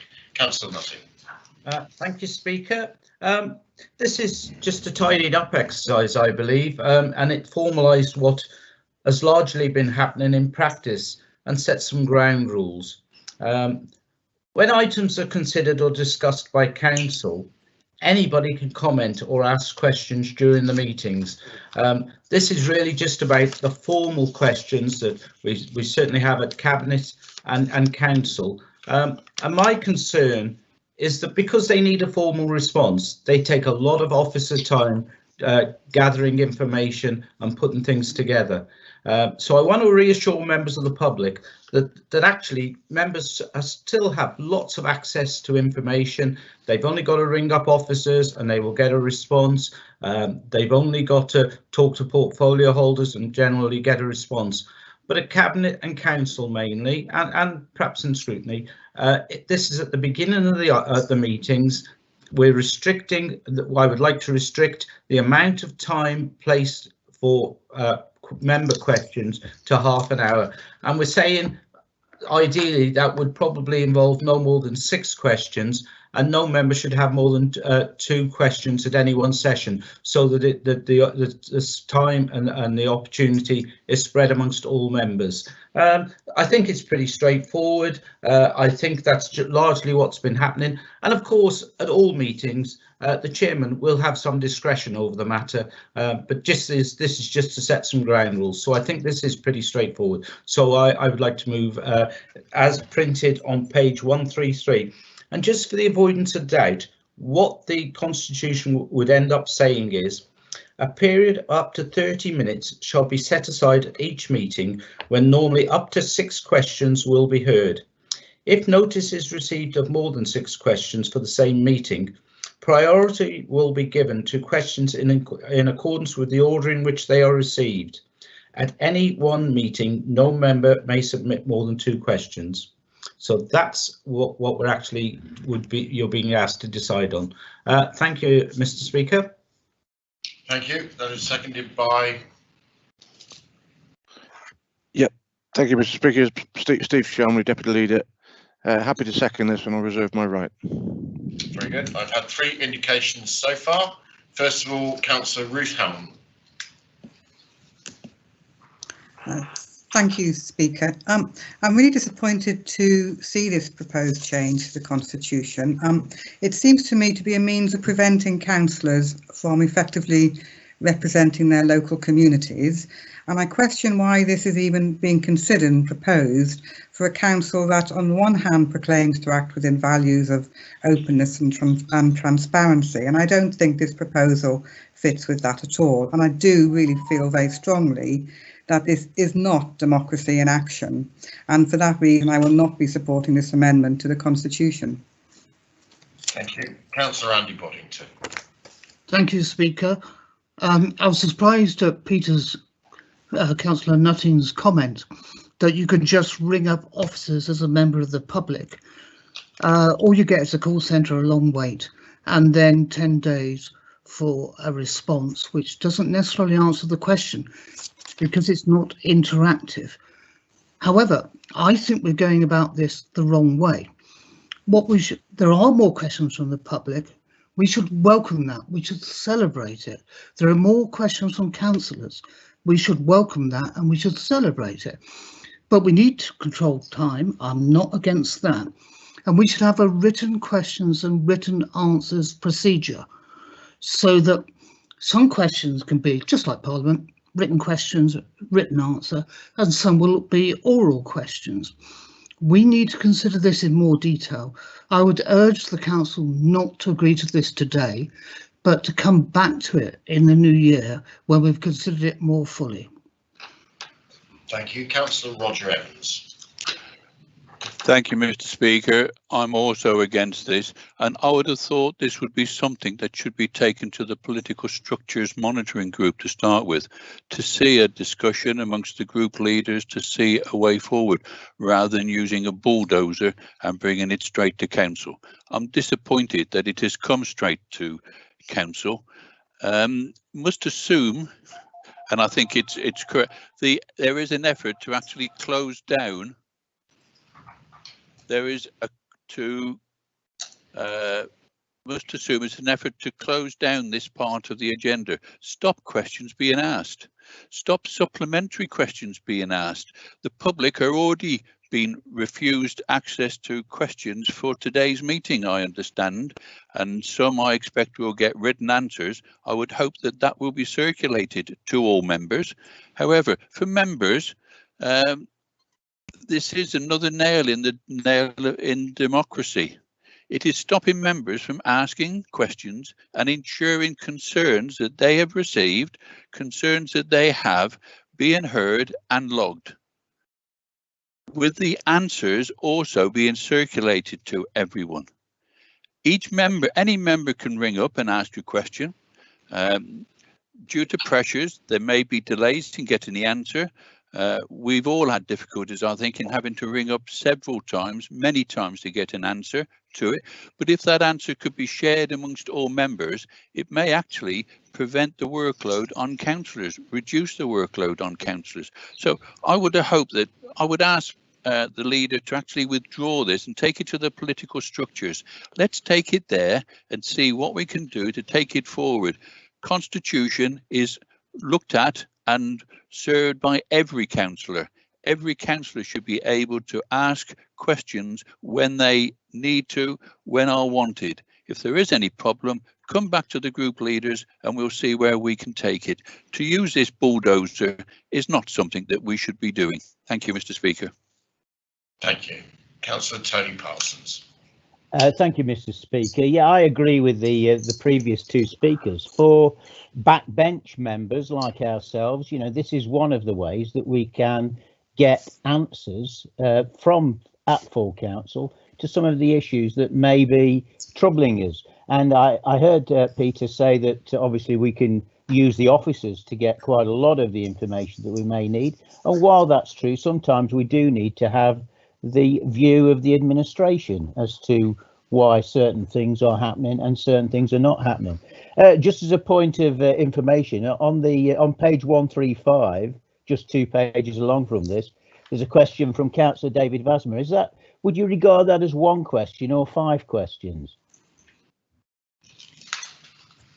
Thank you. Councillor Chris Mellings.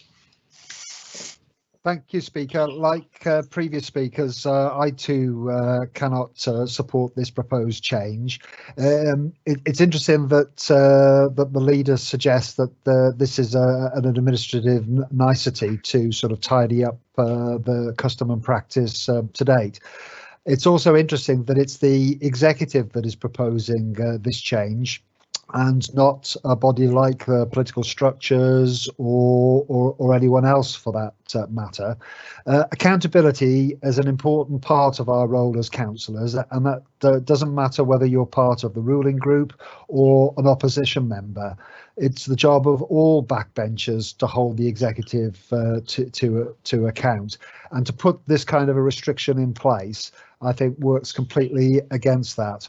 I appreciate that a lot of the groundwork for responses to questions has to be done by officers, but ultimately it is the respective portfolio holders that have to answer the questions that are tabled, whether it be at full council, cabinet, or even to a lesser extent at scrutiny.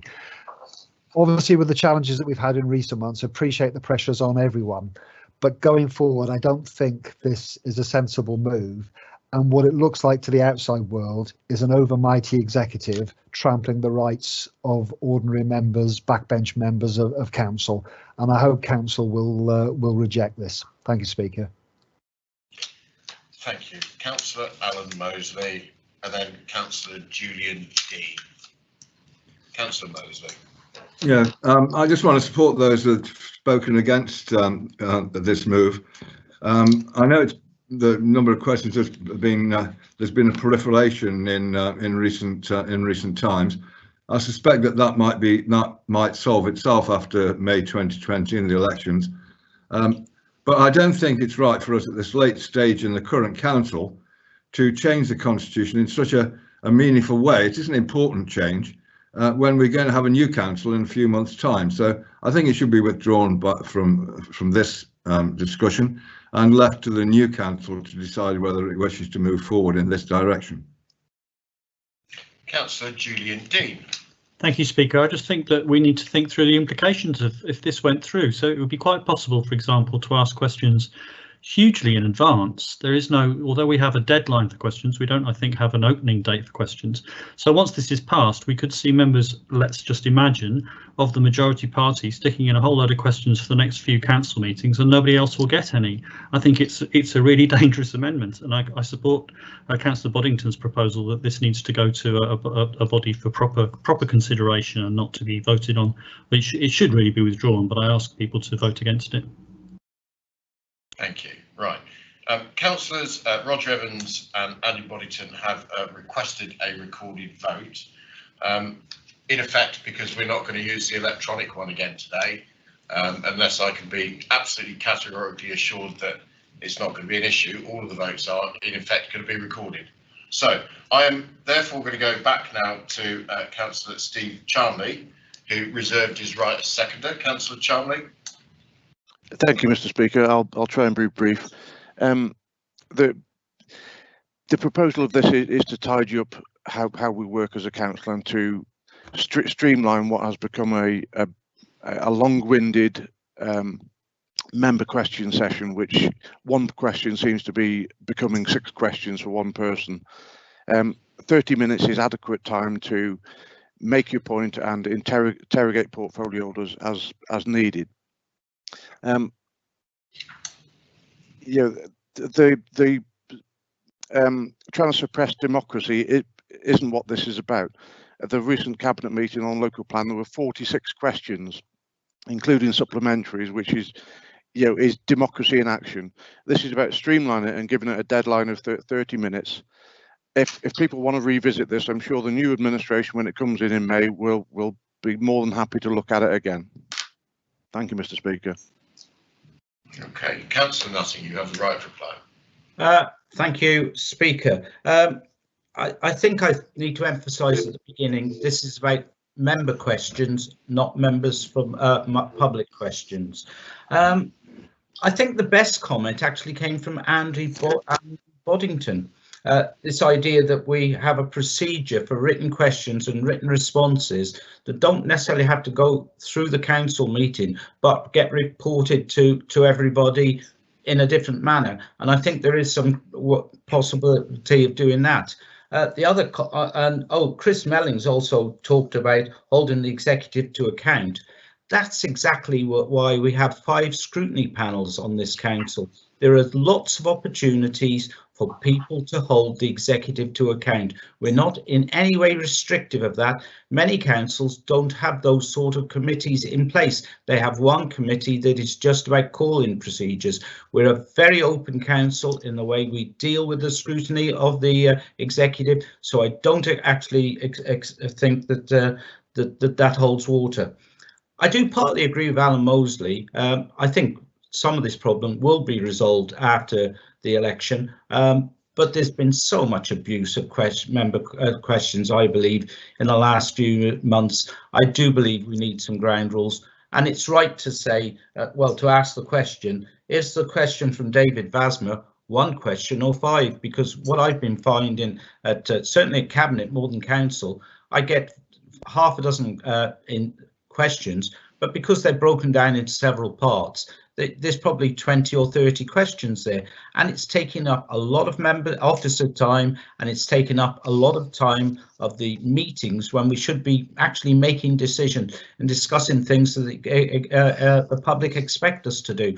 It's just becoming a political playground, and I want this council to actually do the job it's elected to do and look after the members of the public, so and the well-being of Shropshire. So I hope everybody will support this recommendation.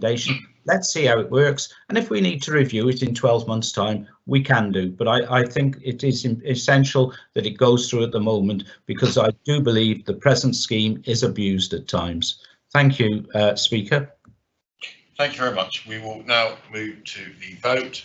The Chief Executive will read your name out, and you will indicate whether you are for or against. Chief Executive. Thank you. Peter Adams. For. Roy Aldcroft. Claire Aspinall. Nicholas Bardsley.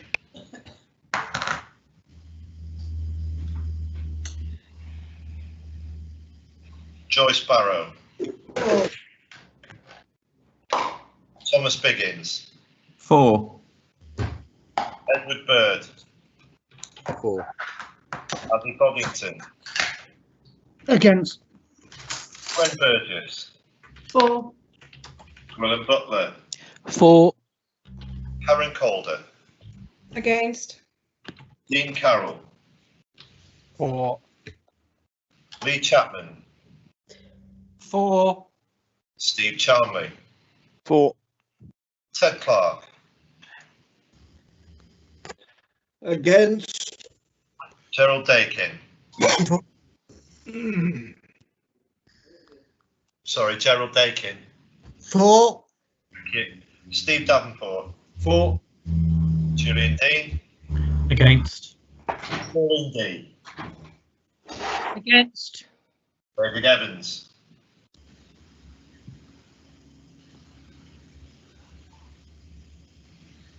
Roger Evans.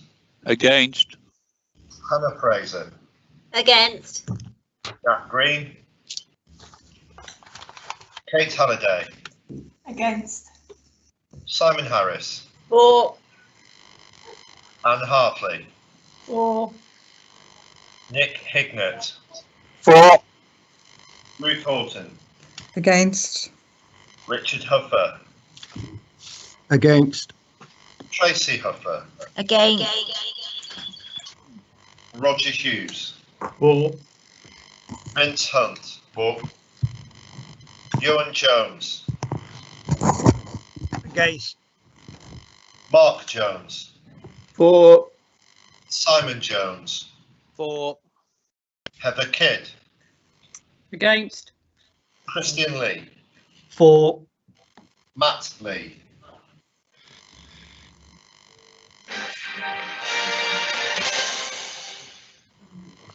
Elliot Lynch. 4. Robert Macy. 4. Jane McKenzie. Against. Chris Mellings. Against. Paul Milner. 4. David Minery. 4. Dan Morris. 4.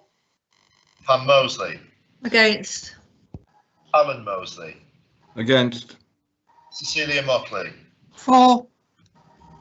Peter Nutting. 4. Kevin Pardy. Against. William Parr. 4. Vivian Parry. Against. Tony Parsons. Against. Malcolm Pate. 4. Alex Phillips. Leslie Picton. 4. John Price. 4. Ed Potter. 4. Keith Roberts. 4. Mad Shinton. Against. Robert Tyndall. 4. Dave Tremelin. Against. David Turner. Against. David Basmer. Against. Claire Wild. 4. Brian Williams.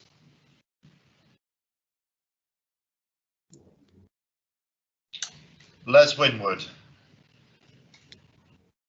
4. Michael Wood. 4. Tina Woodward. Against. Paul Wynn. 4. Thank you. Thank you very much. I will wait for to give me the result.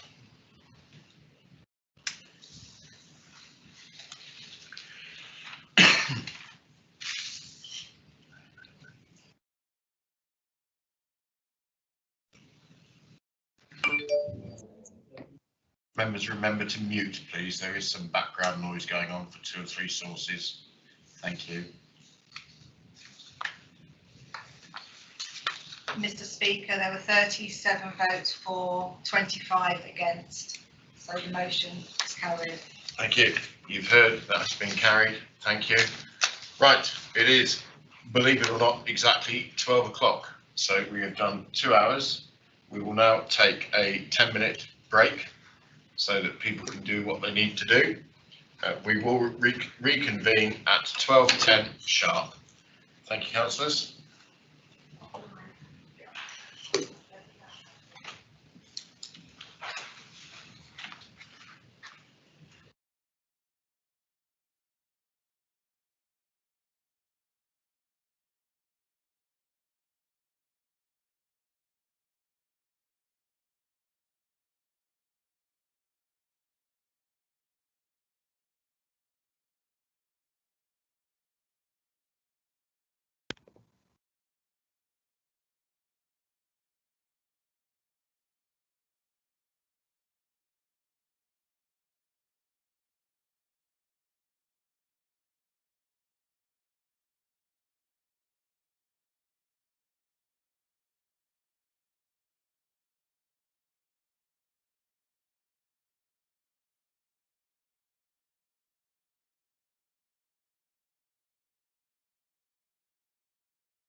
Yes. Yeah, I'm just checking that Richard's muted on his. No, he's not. He's on the bloody. Hang on. And you're not muted either.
Thank you, councillors. It's 12:10. Just before we start on item 12, I am going to remind members, because we do seem to be quite forgetful in some instances today. Please mute when you are not speaking. There are dogs barking, papers being shuffled, telephones ringing. This is being followed by members of the public. Whilst they don't get to see us, they do get to hear us. So let's just be mindful of that. Thank you, councillors. Okay, so item 12, notices of motion. The following motions have been received in accordance with procedure rule 16. The following motion has been received from Councillor Andy Boddington and is supported by the Liberal Democrat group. Is that the one that's been withdrawn? That has been withdrawn. So I guess we move on to the second one, which is the following motion has been received from Councillor David Evans and is supported by the Conservative group. Councillor Evans. David Evans. Thank you, Mr. Speaker. The Council recognises concerns expressed by members of the public and animal welfare groups about the impact on animals and vulnerable people by live fireworks in residential areas. whilst also accepting the enjoyment of fireworks bring to many people. Therefore, Council resolve to ask scrutiny to investigate the issue and report back. Thank you. Thank you. And is that seconded by Councillor Paul Milner? Councillor Milner?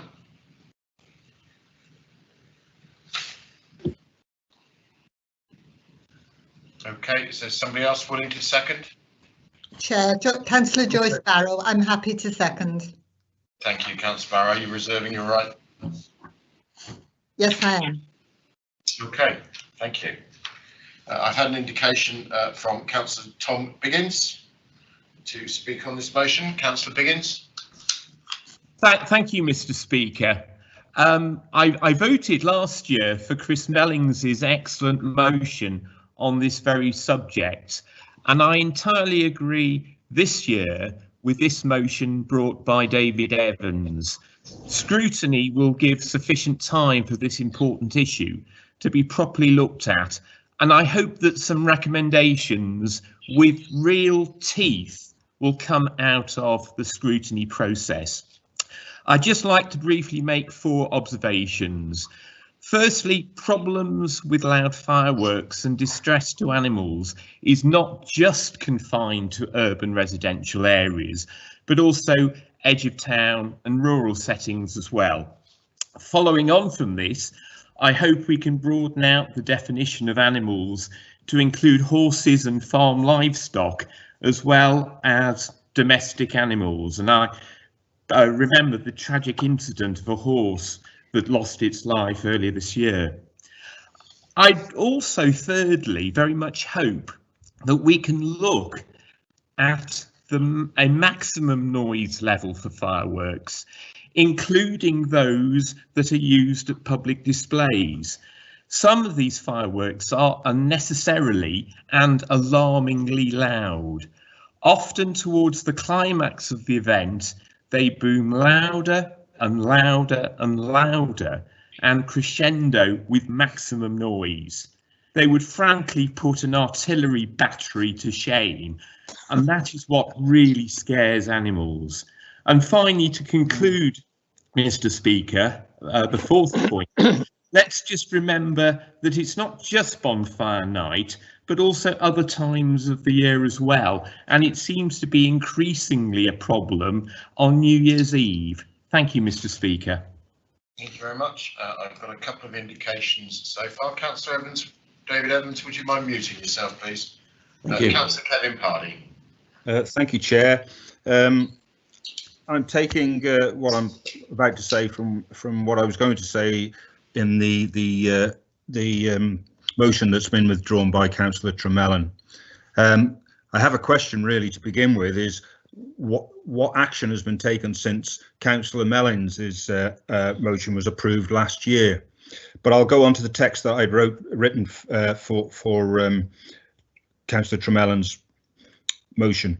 And basically, how many of us have sat at home and jumped due to the unexpected sound of exploding fireworks? Our thoughts, after the unrepeatable, turn to the welfare of our children, our pets, and very possibly to an elderly relative or neighbour who lives alone. The random use of fireworks is a cause of anxiety for many people. In particular, children, the elderly, people that live alone, people that already suffer mental debilitation, and of course our animals. Animals can suffer not only stress but also suffer physical injury. Fireworks are set off all year round but appear to increase from October until the new year. It is the shock, the unexpected, that is the root of the problem. If this council were to approve a motion that reduces these, we could virtually eradicate the unexpected. Approval of fireworks celebrations through application would reduce the randomness of use and allow warnings of up and coming firework use in a particular area, whether that be commercial or domestic displays or a national celebration. Limitation of open sales pre-Guy Fawkes night would help to reduce fireworks being set off randomly in public areas. Noise reduction has to be called for, 115 decibels is equivalent to a loud rock concert. 100 decibels is the equivalent to a loud motorcycle. Therefore, the call for fireworks to be no louder than 98 decibels is not an unreasonable request, but would be helpful to so many vulnerable people and animals. There have been 1,800 humans injured over the past 3 years due to fireworks. I could tell you about my experiences as a firefighter. I could describe the injuries I've seen, but I won't. What I will tell you is the one thing I often remember, and that is the ear-piercing screams of a child interspersed with cries for his mother. Fireworks are dangerous. They are explosives, yet they are so readily available, unlike other explosives. They can simply be bought over the counter. To ensure even greater safety, imported fireworks must reach the same safety requirements of those expected of British manufacturers, and anybody that attempts to import cheap, dangerous fireworks should be punished. The RSPCA have stated that firework legislation isn't adequate. ROSPA say safety must be at the heart of sales and displays. I don't want to ruin the enjoyment of people. I want people to enjoy themselves and have fun, but I also want them to go to bed safely. I want people at home and their animals to enjoy quiet, peaceful, stress-free life at home. Already leading supermarkets have withdrawn from selling fireworks. Sainsbury's setting an example, and that's what Shropshire Council could do and should do, set an example. Thank you very much. Thank you very much. Claire is whispering to you, and I can't really quite hear. Claire? Mr. Speaker, I understand Dave Tremellan is going to withdraw the following motion, but wishes to speak on this motion. Okay, thank you. Well, I've got David Turner and Chris Mellings, and then I will bring in Councillor David Tremellan. Councillor there. Yeah, thank you, Speaker, and I fully support my colleague David Evans' proposal, and also welcome the comments made by Councillor Tom Biggins. The focus, I think, was on domestic pets and livestock. I would also draw attention to the impact of fireworks, and he's absolutely right. Tom Biggins is absolutely right. We do seem to get them at all times of the year now on wild animals. I'm not too concerned about their sleep being disturbed, but I live in an area where there's a significant presence of wild deer. And I'm also in an area where we have a significant incidence of vehicles crashing into wild deer, doubtless in some cases spooked by unnatural noises. So the impact isn't just on the animals, the impact is also on people. I've seen some very bad, and I'm guessing that Councillor Pardee may well have seen one or two vehicles where they've run into animals. It's something which we just do not want to witness any further. So very fully supportive. Thank you. Thank you. Councillor Chris Mellings. Thank you, Speaker. Given that I tabled a motion almost 12 months to the day ago on this item, which was unanimously supported by Council, I support and welcome the motion that David Evans has brought forward to us today. We all know that fireworks give a lot of pleasure to people, but we also know they cause a lot of misery. And even with the restrictions that there have been this year, I know in my patch, as in other parts of the county, there have been some particular issues, particularly with animals and livestock. If you recall back to the motion that I tabled, it was broken down into six elements. Some of the issues have been mentioned by other members this morning in terms of the noise levels and limits. I referred to animal welfare as a very wide gambit to include livestock as well as domestic pets. The issue of silent displays as well. So it was far ranging as an attempt to deal with some of the issues, but whilst also recognising that there is a role for firework displays to be held. I'd like to thank our head of trading standards, who about 10 days ago gave me an update on the measures that have been taken to implement the motion from 12 months ago. And obviously, if it goes to scrutiny, it will enable that work to come forward, be flagged up, and the opportunity for members to indicate whether there are further measures that need to be taken. So I'm hoping again that this will be unanimously supported, and that we can deal with some of the issues that we've seen across all our communities in recent times. Thank you, Speaker. Thank you. Councillor Dave Tremellen.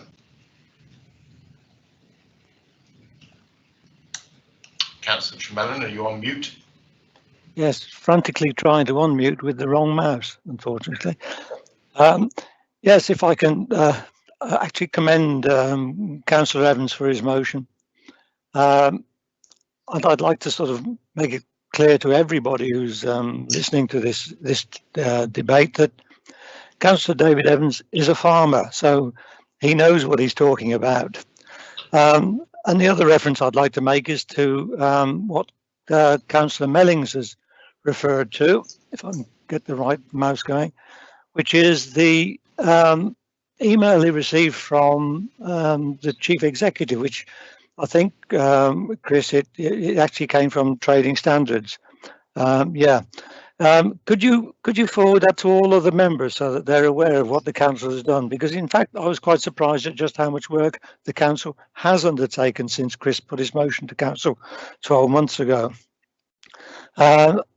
Basically, I mean, I'd really just like assurance that we don't have to wait another 12 months to see any kind of sort of realistic, substantial movement on doing something about this plague of fireworks. Now it's reached that state, and I'd refer members to the article that I've linked to in the chat function, which is the fact that Newcastle MP Catherine McKinnell and Blaydon MP Liz Twist want action to reduce antisocial fireworks use. That's an article from the Newcastle Chronicle. So at least something is moving. So, and at least it has got it has reached the House of Commons. So perhaps, fingers crossed, we will see something happen this year. Yeah, okay. I won't go on any further because otherwise there'll be a motion passed at some point in the future, restricting my time to about 30 seconds. So thank you, Speaker. Thank you very much. Councillor Paul Milner, then Councillor Gwilym Butler. Councillor Milner. Yeah, thank you, Chair. Yeah, I fully support this. I've received a number of phone calls from residents living in the centre of Oswestry, and as one of the speakers already said, they don't tend to last just for bonfire night now. They're 3 or 4 weeks before bonfire night and go on to New Year's, well, after New Year's Eve, New Year's Day. But one of the residents that I'm lucky to represent actually brought to me attention that the RSPCA are actually working on providing a motion or ideas to central government about the restriction of the sale of fireworks. So maybe the scrutiny would like to invite the RSPCA to actually take part in the meetings so they can give their views across, because they'll know a lot more than what we do. So I hope they'll be invited too, Chair. Thank you. Councillor Gwilym Butler. Thank you, Mr. Speaker. As portfolio holder, I welcome this motion. I think it's an ideal thing for scrutiny to look at. And I would echo Councillor Melling's comments that even during this pandemic, I need to fully commend the work that our trading standards have been doing in the current autumn during the bonfire night season, particularly working under guidance of the Office of Product Safety and Standards, and also probably leading on the Council's Public Events and Safety Advisory Group, working with many areas with the fire service and police, etc., and the comms that we put out.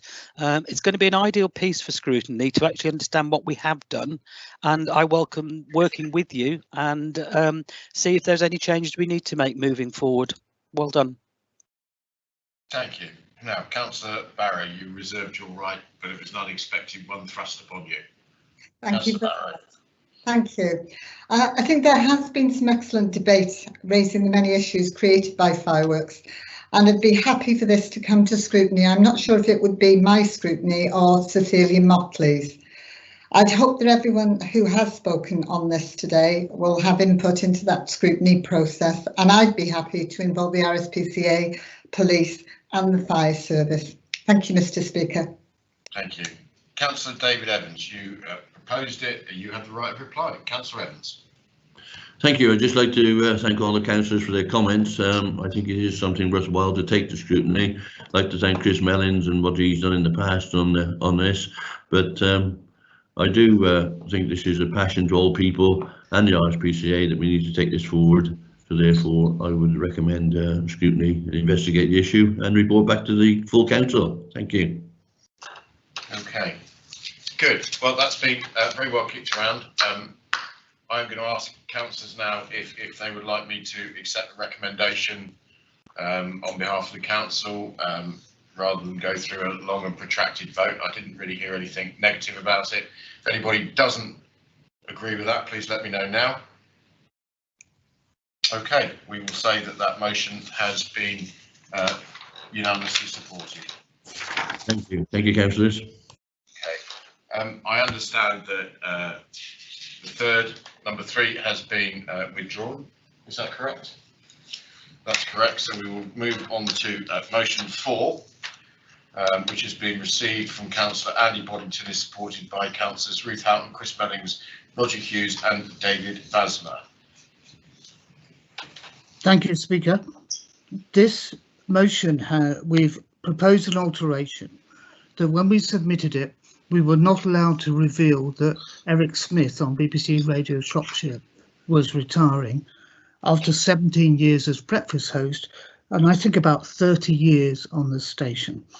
And we thought it would be the right thing for our council to acknowledge that. I'll now read the motion as it stands in full.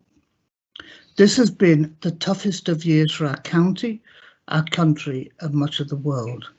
A novel virus and novel solutions have meant rapid innovation in service provision and also effective communication. Shropshire Council's media team and our local media have been central to explaining what is happening and directing people to support on the options available in unprecedented times. This council gives its thanks to the members of the council's communication team for their work during the emergency. Local media, including BBC Radio Shropshire, the Shropshire Star and our local newspapers, on the progress of COVID-19 and the challenges of combating its spread. This council also notes the contribution that Eric Smith has made to Shropshire's life and communities since joining BBC Radio Shropshire in 1988. During more than 30 years at the station, including 17 years as a breakfast host, he's championed communities, challenged councillors, and I don't know that, and interrogated MPs. As part of the Radio Shropshire team, he's helped keep Shropshire informed about events, controversies and emergencies. We will miss his voice and understanding. This council wishes Eric the very best on his retirement. Thank you. Thank you very much. Obviously that appears to have been seconded by a number of people. I've got first of all Leslie Picton and then Councillor Peter Nutting. Councillor Picton. Mr. Speaker, sorry, Mr. Speaker. Leslie. Can I interject? Is council accepting the alteration to this motion that's on the table? Okay. You have to see if council. There has to be no discussion on that. They either accept it or they don't accept it. All right. Do we need to vote on that? You need to see. It would seem that we might. You need to ask. Does the council? Is there anybody that is not willing to accept that alteration to this motion? If there is, then we will move to a vote. Can I say, it's Peter Nutting, can I say on behalf of the Conservative group, we accept the amendments. Thank you very much. That's an approval rather than a dissent, so we will allow that change to the motion to go through. Sorry to have cut across you, Leslie, but I do like to reasonably do what I'm told by the head of legal. So, Councillor Picton. I wouldn't argue with her either, Speaker. Yeah, thank you very much. I welcome Councillor Boddington's motion. I'm so pleased to see that the work has been of the communications team of the council has been recognised. Members may or may not be aware that twice now the communications team work around COVID has been held up as an exemplar by the Cabinet Office. And oddly enough, a few weeks back, when they were talking about specific campaigns around keeping people safe, we were number 2 to Alton Towers and Drayton Manor, which I found slightly weird, but it just shows the work that they're doing. So I'm going to take this what you've said, Councillor Boddington, and I'll pass that back to the communications team. I also think the communications team have done a superb job with our local press and media. They have worked very, very closely with them, and we've managed to get the messages out there. On the matter of Mr. Smith, for those of you who are not aware, I think I was the person who actually created the monster when I think probably 20 years ago now, I asked him if he would be willing to, well, be in the music hall pantomime, basically. And the first time I saw him on stage, I watched his eyes lit up, and I have to say that since then he has lit up the stage every year. It is so sad and unfortunate that this year we've obviously had to cancel Beauty and the Beast, but I'm assured that that it will be, let's say, sorted out next Christmas. From the Conservative perspective, from the Conservative group, and also from the Cabinet, he's not an easy taskmaster. He does give us a hard time, but it's always a fair hard time, and I certainly will miss him. I always used to joke that I listened to the breakfast show so I knew what the council were doing.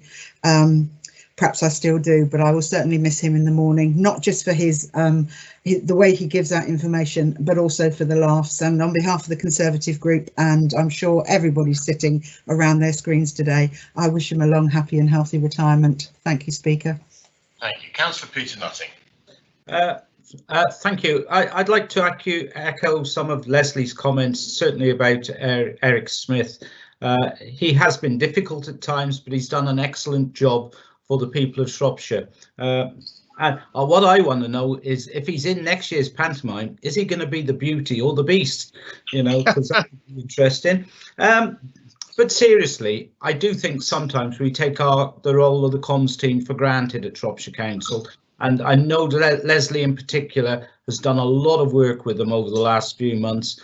So Leslie as well, I think, needs some congratulations, but the whole team have worked really well, and they do get the facts across in a very non-political way, particularly about COVID, and I think we have done an excellent job, and the way they've presented things has been very fair and straightforward. So I really do congratulate them and wish them all the very best for Christmas.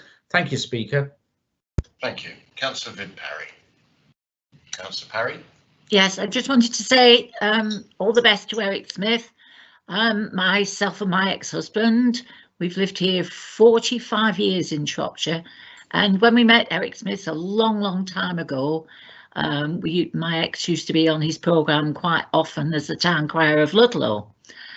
So I'd just like to say that being in entertainment business, but also being out of entertainment business and being on this council, he does have a tendency, if you ring up, to pick holes into everything that you're saying, and he really runs you around and says the right things. So to me, he'll be very greatly missed. And I'd like to say that my ex-husband sends him his regards as well. So thank you very much. He's done a wonderful job. Councillor Alan Mosley. Alan? I don't disagree or disapprove of any of the sentiments that have just been expressed, but I just wonder if this is the time and the place for it, to single individuals and to give the accolades that are within this to the local media. I just have an uneasy sense about it. I know two other people who are retiring from Radio Shropshire as a producer and a presenter, and we're not giving that same to them. And I just wonder how appropriate is it. Just it just smacks of perhaps trying to curry favour with the local media, who are, after all, only doing their job. And if something is newsworthy and is sensational enough, then they will cover it, irrespective of what it may be or who's involved. I've got lots of volunteers who are doing tremendous work within the community, and we all know of others. Are we going to have a catalogue of people coming forward or people being put forward for this sort of accolade in the council, to talk about individuals and to talk about private services in this way? I'm not, as I say, feel uneasy about it, but privately, none of these sentiments I would disagree with, and I'm certainly not suggesting that commending our own teams within motions like this is out of place. It's just the rest of it that I'm a bit uneasy about. Thank you. Councillor Ione Jones. Thank you, Speaker. I fully agree with what Councillor Mosley said. He's taken away basically everything I was going to say. I think the thing we've got to remember, these people are professional. They get paid for it. There are thousands of people across Shropshire who do equally as good work, who don't get paid. Are we going to start listing those people and thanking them? Thank you, Speaker. Thank you. Finally, as indicated, Councillor Pauline Dean. Yeah, thank you very much, Speaker. I would like to thank the Shropshire Council Communications team. I find them, so knowledgeable and keeping us all up to speed so that we can inform our residents about what is happening in the county and what the council is doing. But regards to Eric Smith, he certainly doesn't. I don't think he would think that we are trying to curry favour with him, especially as he's leaving. But I've always found it very fair, and he just seeks the truth for Shropshire residents. And a lot of Shropshire residents rely on Radio Shropshire to find out what is going on, because perhaps they just read the headline in a newspaper, but when they're sat or working at work or in a car and listening to Radio Shropshire, and they're getting this information, and I think they feel that if they're listening to Eric and others, but we are specifically talking about Eric because he is retiring, and has been a part of all our lives for a long time. And I really do think that they rely on getting the truth from him, and he isn't political at all, and he just treats everybody exactly the same. So I would like to add my thanks to Eric Smith and also to our communications team for all the work that they have done in keeping us informed through this awful pandemic. Thank you. And Councillor Roger Evans, I'm going to take Roger as the last one. I think all of the group leaders will have had a chance to say something on this then, and actually a lot of what's being said now is repetitious. So, Councillor Roger Evans. Thank you, Mr. Speaker.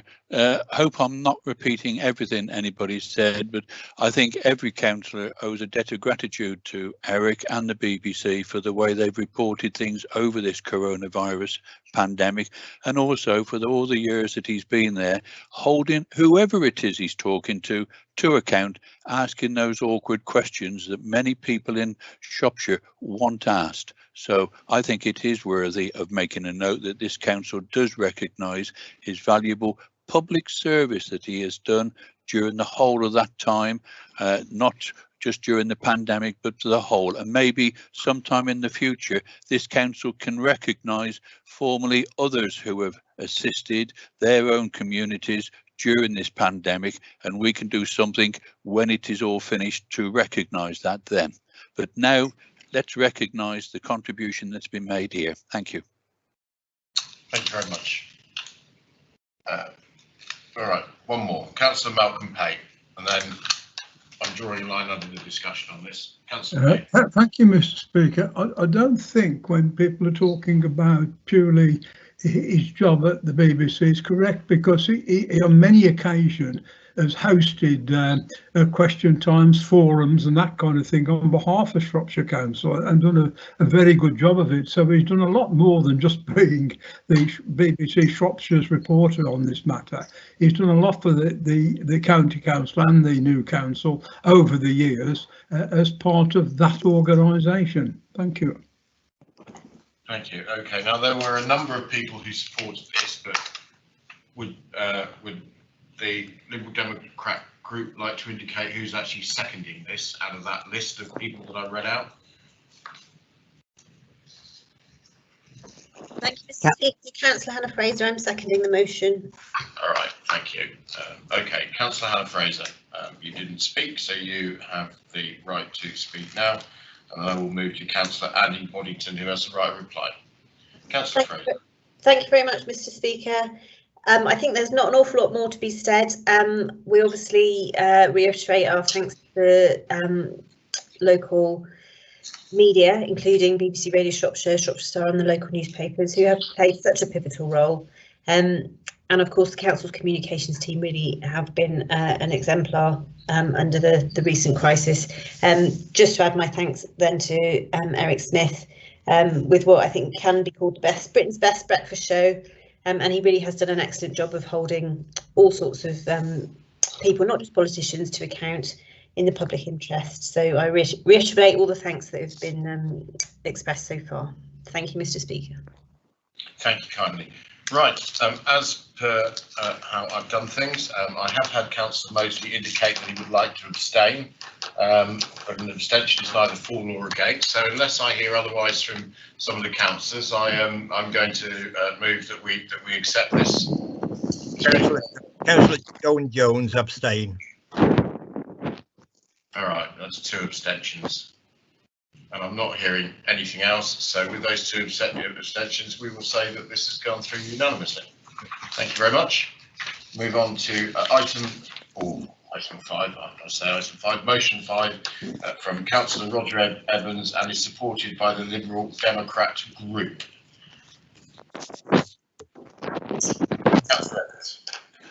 Thank you, Mr. Speaker. Members will note the motion as printed and actually shown on this screen. In December 2017, this council made a disastrous investment. Most opposition councillors voted against it, but of course the majority, the Conservative group, voted in support. I note it is reputed to be an investment with no return on the 52+ millions coming back to the council until and if it is sold. So no repayments are being built into any return from the shopping centres. Council policy, as was approved a number of years ago, was to obtain a 10% gross return and a 5% net return on all investments. This would be annually or when sold. So the shopping centres should be returning 5% of its original cost to the council if this policy is to be followed. This investment is a disaster. Council it's overpaid for these centres. All shopping centres, even then, back in 2017, were reducing in value. Private investors were getting out of them as fast as they could, and they could see what the future held. COVID has brought this future forward by 10 years, but it was coming regardless of COVID. However, to go back to December 17, and in particular the Grant Thornton draft report that they gave at that time on what the council did. The council paid £49.3 million for the 3 shopping centres in December 17. The council also paid £2.4 million into an account held by others to mitigate against potential void guarantees for the 2 years post-purchase. In total, the council is disclosing a purchase price of £52.2 million, which includes a number of elements. And then in summary, what they say is, we consider that the unquoted equity investment disclosed at 52.2 million is currently overstated by 2.9 million, deferred income by 2.4 million and provision by 0.5 million. The council has not adjusted for these items, and we consider that they are errors on the entity financial statements. It continues. The council did not obtain formal market valuation for the Riverside Shopping Centre as at the 31st of March 2018. This is a requirement of the code for all properties with a market-based valuation. The Riverside Shopping Centre is currently disclosed at 3.5 million. Therefore, there is uncertainty around the full 3.5 million value shown on the balance sheet. And it continues. We consider that the goodwill stated in the group accounts is incorrect and should be removed from the financial statement, and that is 2.8 million. And that continues. We therefore consider that goodwill should not be shown within the group financial statements. The council has not adjusted for these items, and we consider that they are errors in the group accounts. The 3 centres that were purchased were the only who were involved in making this decision. It was not marketed. We were the single bidder, the single ones. Nobody was in competition with us. Thank you. I note that contrary to comments made to this council, when it was considered, it is still registered also in the Channel Isles. No reason has been given why this council's commitment has not been met. It was a commitment, and it does not therefore put the council in a position of good light of trust that it will deliver on commitments made.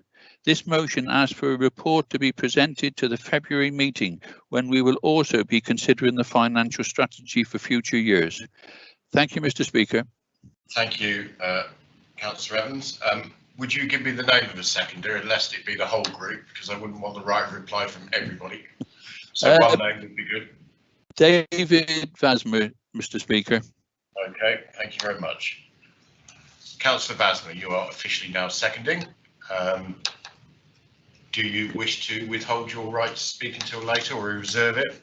Can I reserve my right to speak later? Thank you. Okay, thank you very much. I've got Councillors Steve Charmley and then Councillor Peter Nutting thus far. Councillor Charmley. Thank you, Mr. Speaker, and thank you, Roger, for bringing this motion.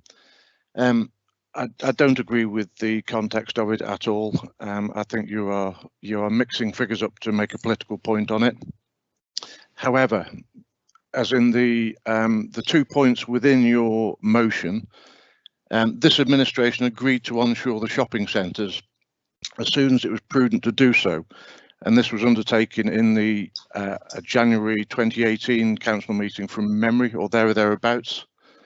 The report that was at that meeting gave all the legal precedents to onshore when it was prudent to do so, as I've said before. And I'm happy to report that this process was started a couple of months ago, and it will complete in January or February of next year. Due to the complexity of the process, it does take some time to do so. But we are soon to be demolishing the Riverside Centre and starting to reorganise the site. So there would be no point having a J-put or an offshore holding for the Riverside and the other shopping centres. We're currently procuring a demolition partner for the site, and work is ongoing, and work will start on site in the new year. So sorry, our paper will be coming to council next year, but I can't give a concrete undertaking that it will be in February due to the complexity of the paper and the work involved within it. So for that reason, I can't support this motion. Thank you, Mr. Speaker. Thank you. Councillor Peter Nutting. Thank you, Mr. Speaker. I think it's the first part that was said I have to disagree with. This was not a financial investment. This was to enable the wider place shaping of Shrewsbury, which we believe will support the wider economy of Shropshire. So it was never just a financial investment. There was a lot more to this investment than just money. This is about supporting the economy of Shrewsbury and the economy of Shropshire. There was some confusion with figures, and I don't think Councillor Evans fully understands about the Riverside. The Riverside, we didn't buy the freehold of the Riverside because we already owned it. It was out on a long lease, and we already owned it, so we had to treat that part of the whole process differently. And I don't think Councillor Roger Evans has got a grip of that at all. This will all contribute quite a lot to the big town plan in Shrewsbury, and I think if you look at what's happened in Shrewsbury compared with many similar towns around the West Midlands and certainly Wales and other parts of the country, because the council has some influence in the way the retail sector in Shrewsbury is going, the town has actually stood up to the pandemic far better than many other towns. And I actually think it will be important in the future that we can do this place shaping in the town. And I'm disappointed that the Liberal group don't appear to support the economy of Shrewsbury. They'd be quite happy to sell us down the river, let overseas buyers come in and take over these centres. I actually think that having local ownership is important and will be more important as time goes forward and will contribute greatly to the local economy. It isn't about trying to make money for Shropshire Council, it's about supporting the wider economy of Shrewsbury, Shropshire, and place shaping for the future. So I think the whole idea that Roger Evans is floating is completely misunderstanding what's been going on in the town, and I'm quite disappointed that the Liberal group really don't support Shrewsbury Town Centre at all, and that's the message I'm getting. So I'm very disappointed in this motion. Thank you, Mr. Speaker. Thank you. Councillor Madge Shinton. Thank you, Speaker. Well, as an independent councillor and one who lives a fair distance away from Shrewsbury, for me, Shrewsbury is an iconic town. We could see, even I could see when I went shopping into Shrewsbury, that whoever owned those buildings didn't care tuppence about them and certainly didn't care about what the event was. But anybody like me lives a long way away, going and tasting what Shropshire Shrewsbury can offer. It's on the opposite side of the river to the Seven Theatre. Can you imagine what a scruffy outlook that was? It was appalling. It wanted sorting out. The only people who are going to sort it out are the councillors in Shropshire, because it isn't going to be some amorphous pension fund who doesn't care tuppence and is only caring about the bottom line. I don't agree with Councillor Evans at all in any aspect of this, and I agree that we should have taken this in hand and dealing with it ourselves for our people and for our tourism. Thank you. Thank you. Councillor Alan Mosley. Alan, you're on mute. Yeah, I'm getting there eventually. I think the regeneration impact of the town centre is not arguable. No one's arguing about that, I don't think. And as someone on the big town plan board representing the town council, I'll be delighted when we get the final draft that goes out to consultation. And I'm sure that people in Shrewsbury and throughout the county will be enthused by the vision and the foresight that's been shown in that document, which will take us forward. And it's clear that the town centre the town shopping centres, the three large areas in the centre of Shrewsbury, are critical in developing and taking that plan forward. However, I think the decisions that were made around buying them were a disaster. The initial motivation, I believe, from all the discussions that took place, were to provide an income. The regeneration impact, I think, came later as people realised that there had to be some other outcomes that you could talk to people about. We were like lemmings. It was at a time when local authorities were falling over themselves to buy these, because various consultants from London were going around saying what wonderful business opportunities they were, how much they offered in terms of long-term, very high returns. And as I said, we and many other authorities were like lemmings. I think we clearly got the wrong price. We were led to believe that we got an exclusive deal, and the owners were not talking to anyone else but ourselves about buying these, and that therefore they were giving us a discounted rate. The evidence shows that it was not a discounted rate. It was a completely out of market, out of sync price that we paid. I also think that other ways in which we could influence the outcomes of these should have been exploited. That would involve investment, but it would involve targeted investment with the owners, and developing of partnerships, rather than ending up with owning these with substantial losses to our council taxpayers, potentially in the long run. There are also planning measures that we can introduce to influence the way in which this developed along the regeneration framework and objectives. So much of what Roger said about the investment opportunities or the investment disaster are obviously true. However, we must not lose sight of the fact that we have these properties now, and they must be used in association with other stakeholders for the benefit of the big town plan and Shrewsbury as the capital of Shropshire going forward. Good, well timed, thank you. Councillor Heatherkey. Thank you. I'm always saddened that when something like this is raised, that the Conservative group always decide that it's because we really don't understand anything and that we're playing politics, and that actually we've just misunderstood everything, and how disappointed they are with us. If they were to be out there in the big wide world, and I support actually some real investment into the middle of Shrewsbury, because quite frankly it's a very sad place at the present time.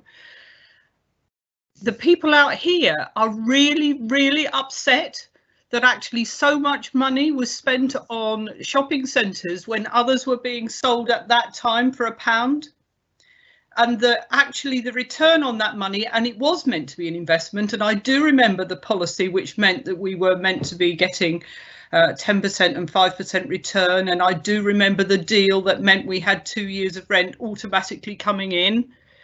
I remember all of that. But I do think we didn't drive a hard bargain. I do think that actually we wasted council taxpayers' money, and there is no return on it, and that it's now costing us even more money. What I do want to see now is a much better town centre, but I do want to see some sort of apology for the fact that we are not brain dead if we happen to be in the Lib Dem group. We do understand what's going on, and for many of us we're supporting what our residents are saying, because they are really upset that their money has been spent so unwisely. So I look forward to seeing a thriving Shrewsbury town centre. It is a beautiful town, it is something to be proud of. And no doubt what will come back at me in a minute will be derogatory and unpleasant and so on.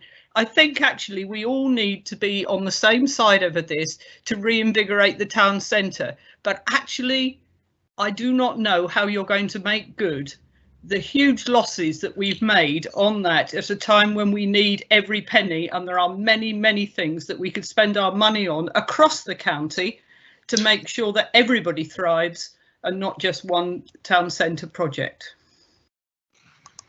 Thank you. Councillor Steve Davenport.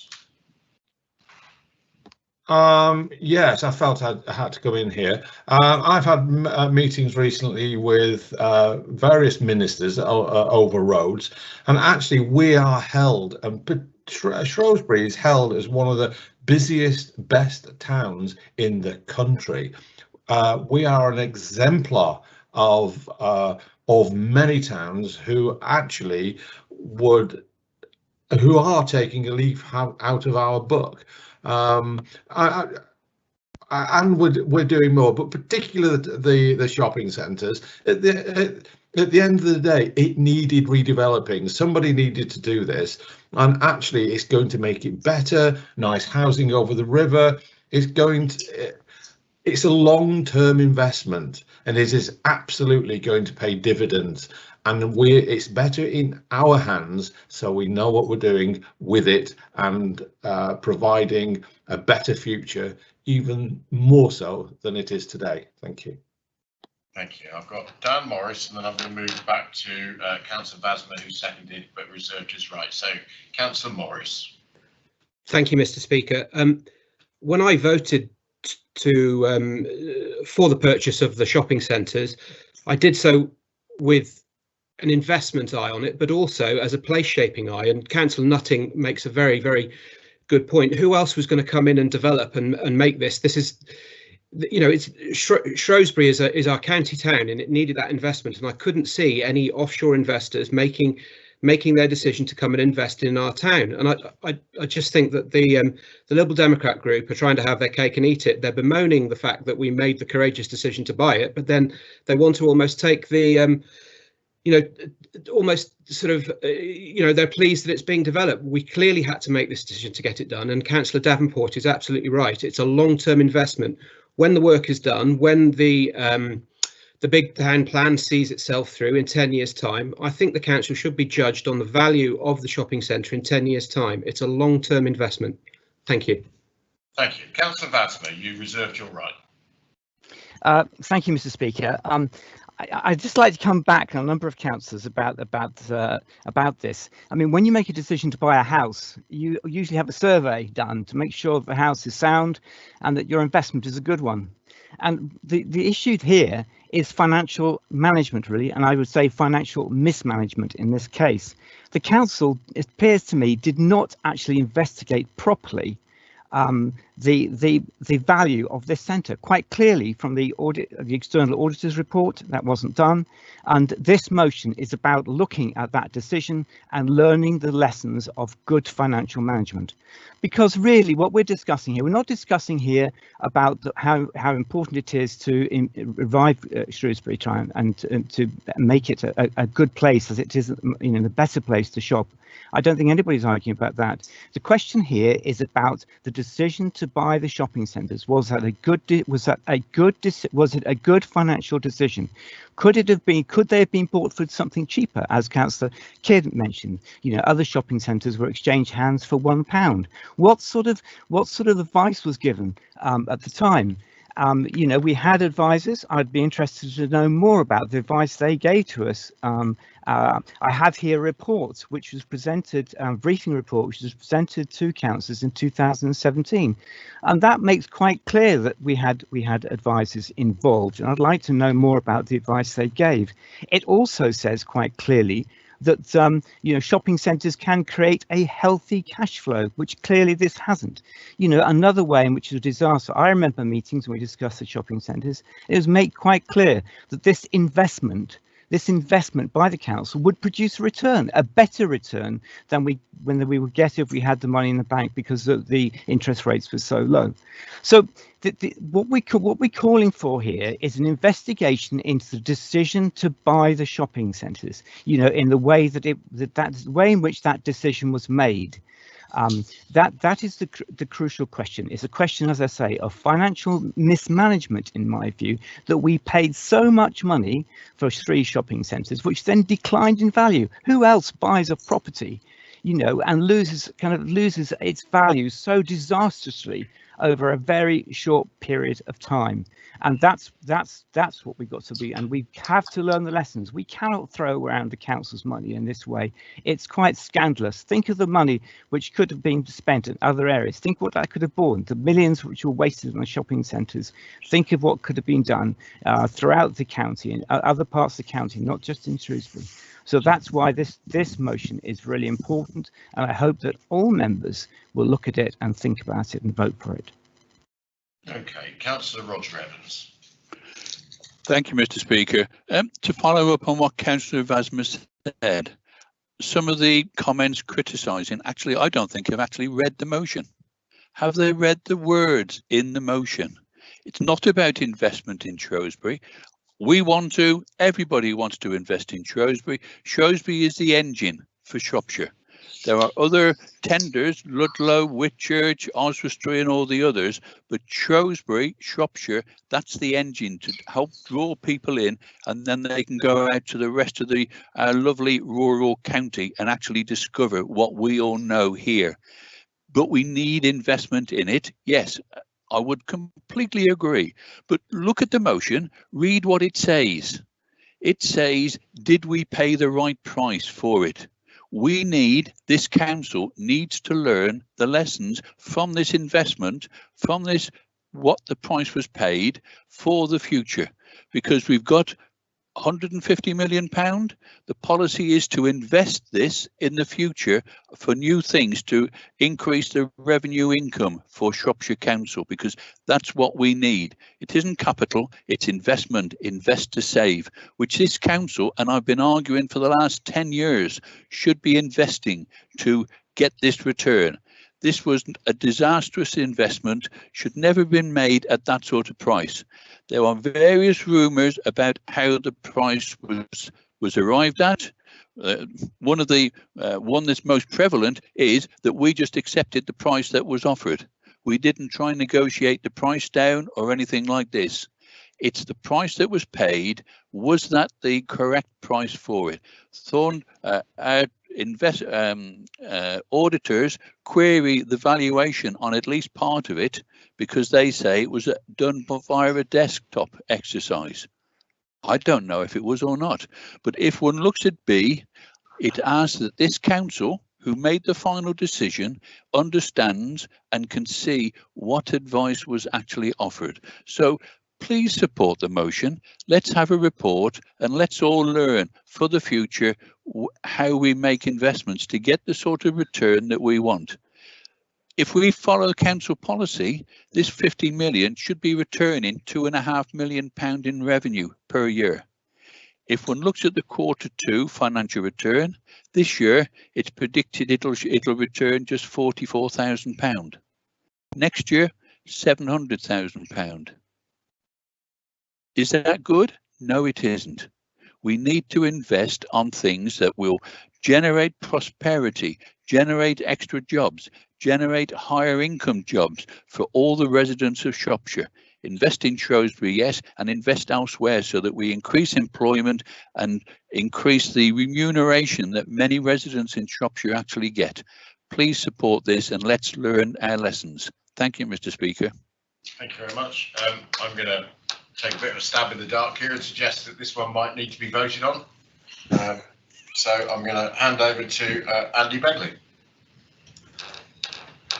Peter Adams. Against. Roy Aldcroft.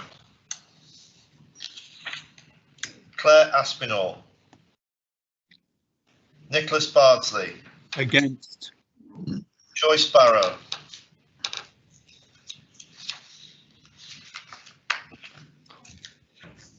Thomas Biggins. Against. Edward Bird. Against. Andy Boddington. For.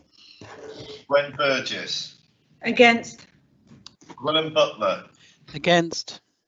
Karen Calder. Dean Carroll. Against. Lee Chapman. Against. Steve Charmley. Against. Ted Clark. Abstain. Gerald Dakin. For. Steve Davenport. Against. Julian Dean. For.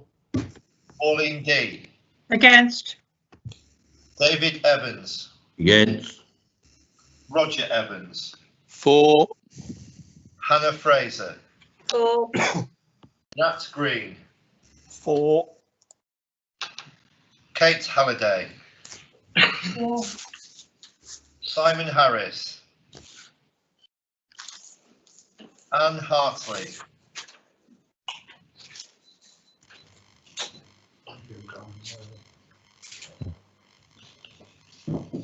Nick Hignett. Against. Ruth Houghton. For. Richard Huffer. For. Tracy Huffer. For. Roger Hughes. Against. Vince Hunt. Against. Owen Jones. Abstain.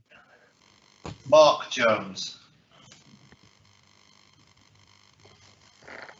Simon Jones. Against. Heather Kidd. For. Christian Lee. Against. Matt Lee. Elliot Lynch. Against. Robert Macy. Against. Jane McKenzie. For. Chris Mellings. For. Paul Milner. Against. David Minery. Against. Dan Morris. Against. Pam Mosley. For.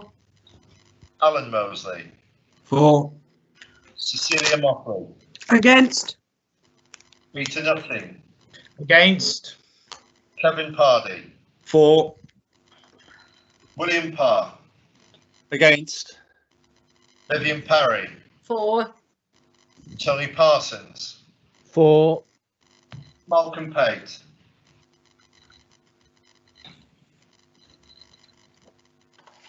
Alex Phillips. Leslie Picton. Against. John Price. Against. Ed Potter. Against. Keith Roberts. Against. Matt Shinton. Against. Robert Tyndall. Against. Dave Tremelin. For. David Turner. Against. David Vasmer. For. Claire Wilde. Against. Brian Williams. Against. Les Winwood. Against. Michael Wood.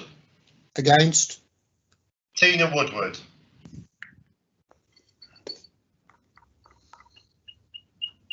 Paul Wynne. Against. Thank you. Speaker, I'm back in now. I was dropped from the meeting. It's Councillor Joyce Barrow. May I vote, please? No, sorry, Joyce. Okay, thank you. Okay. Okay.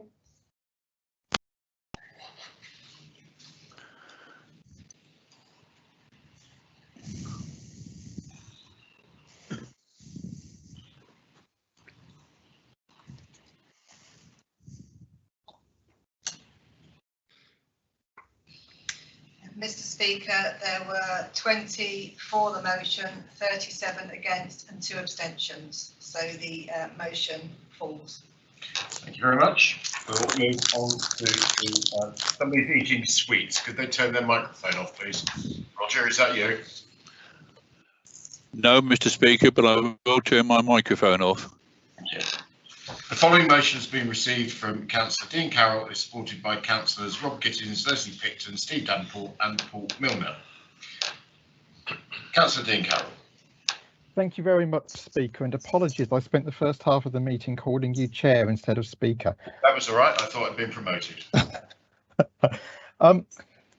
The history to this, as I'm sure members will remember, is it was only just over 12 months ago that we set a target of 2050 for planting a tree for every resident in Shropshire. And at the time, we weren't sure what the art of the possible was.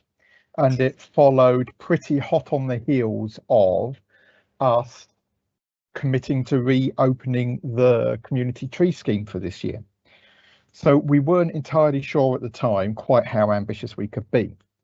But over the past 12 months, a huge amount of work has gone into this by officers both from the Climate Change Task Force, the Climate Action Task Force, and from the Trees team to really deliver against the spirit of what the council has decided, even going above and beyond the letter of what we called for at the time. Now, I'm delighted to announce, I've been sitting on this because we weren't allowed to talk about it for about a month or 6 weeks, but I'm delighted to announce we went public yesterday that we were successful in a bid to DEFRA from the Trees Out of Woodlands Fund in receiving almost £500,000 to contribute towards our tree planting and community scheme projects. And DEFRA said that they actually thought that our proposals were ambitious and that they liked what we were planning, not just the actual pure tree planting, but the fact that we've been developing an interactive mapping tool so people can see in real time where trees are planted, and that people can enjoy them from public spaces. So given that, and that this money will now help us to put in place the proper infrastructure to really expand and accelerate our trees ambitions, our trees programme, it's only right, I think, that in line with what I've said all along about us wanting to get to our targets as soon as possible, that we amend our target to reflect that from 2050 to 2030 in the case of planting a tree for every resident. As you'll see, part 2 of my motion recognises the work of the Climate Action Task Force and trees officers for everything they've done to exceed the expectations of this council, and reiterate our commitment that was also made at the same time as the overall target motion in September to developing a tree bank, which is something that is in progress at the moment. So I hope that everybody can support this. It's a good news motion, and it's something that is showing our ambition to deliver not just against the initial timeframes that we were given, but to actually deliver far earlier than we were initially expected to. So I hope everybody can support this, and I formally move the motion. Thank you. Is that seconded by you, Councillor Milner? Yeah, I'll second and reserve my right to speak, please, Speaker. All right, I'm sure this is one that we're all going to be supporting. However, Councillor Julian Dean. Thank you, Speaker. I'm happy to support this motion. I just wanted to point out, though, that there's a recent report came out talking about the advantage in terms of carbon sequestration of natural rewilding processes, and also that probably looking after peat is a quicker route. And the only reason I'm making those points is that I think we just have to be careful not to look at these things in the round. And, you know, going back to the previous discussion, the fact that we haven't had a task and finish group on climate action approaches since the summer of 2019 is a real shame. And I do think that we need to be looking at these things in the round rather than sort of coming forward with one-off motions on aspects which, you know, are marginal, perhaps. Thank you. Councillor Hannah Fraser. Thank you, Speaker. Yes, I just wanted to take the opportunity also to talk about peat. Shropshire's got some wonderful uplands, lots of which have been drained for sheep farming, but would naturally be peat forming. Is the council doing, as well as the fantastic work on trees, is the council also got its eye on peat, getting farmers involved with carbon offset and carbon sequestration? Thank you. Okay, Councillor Milner, you reserved your right. Do you wish to speak?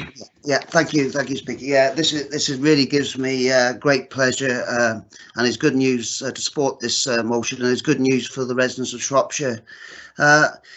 It really does go to show not only the commitment, but the ambition of the council and all the representatives and the officers, really, to improve the environment for residents of Shropshire and taking the seriousness of climate change really serious. I'm also looking forward to seeing the programme that the trees are being planted now. I'm looking forward to seeing that expand in the future and looking at the trees when they actually come to maturity. But I would really like to thank Councillor Carroll and the officers and all the supporters that he's had on this. It really is a good step for Shropshire, and with that I will second this motion. Thank you. Councillor Dean Carroll. Thank you, Speaker. Thank you, Paul, for those comments. In terms of answering both Councillor Dean and Fraser, yes, we are actively looking at opportunities for both more natural rewilding and for upland wetland resettlement and the use of peat. We know that per square metre, wetlands can sequester several orders of magnitude more carbon dioxide than trees in that square metre. But what I would say is that trees are a little bit more of low-hanging fruit, to put it that way. That we can do this very easily and quickly. It doesn't mean that we're not working on wetlands and peat, but they require a little bit more work and a little bit more infrastructure upfront from us to deliver on that. But we are absolutely working on that and working with our farming and rural communities. The young farmers clubs across Shropshire, with thanks to Councillor Potter for linking us up to them, have done a huge amount of the planting of the trees that we've given out this year, the 32,500 trees we've given out this year under the community tree scheme. So thank you to them as well. Thank you. Okay.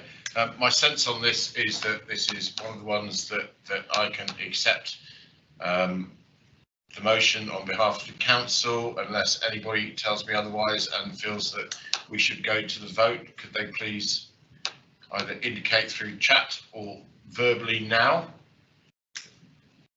Good. Well done. Thank you. That's passed.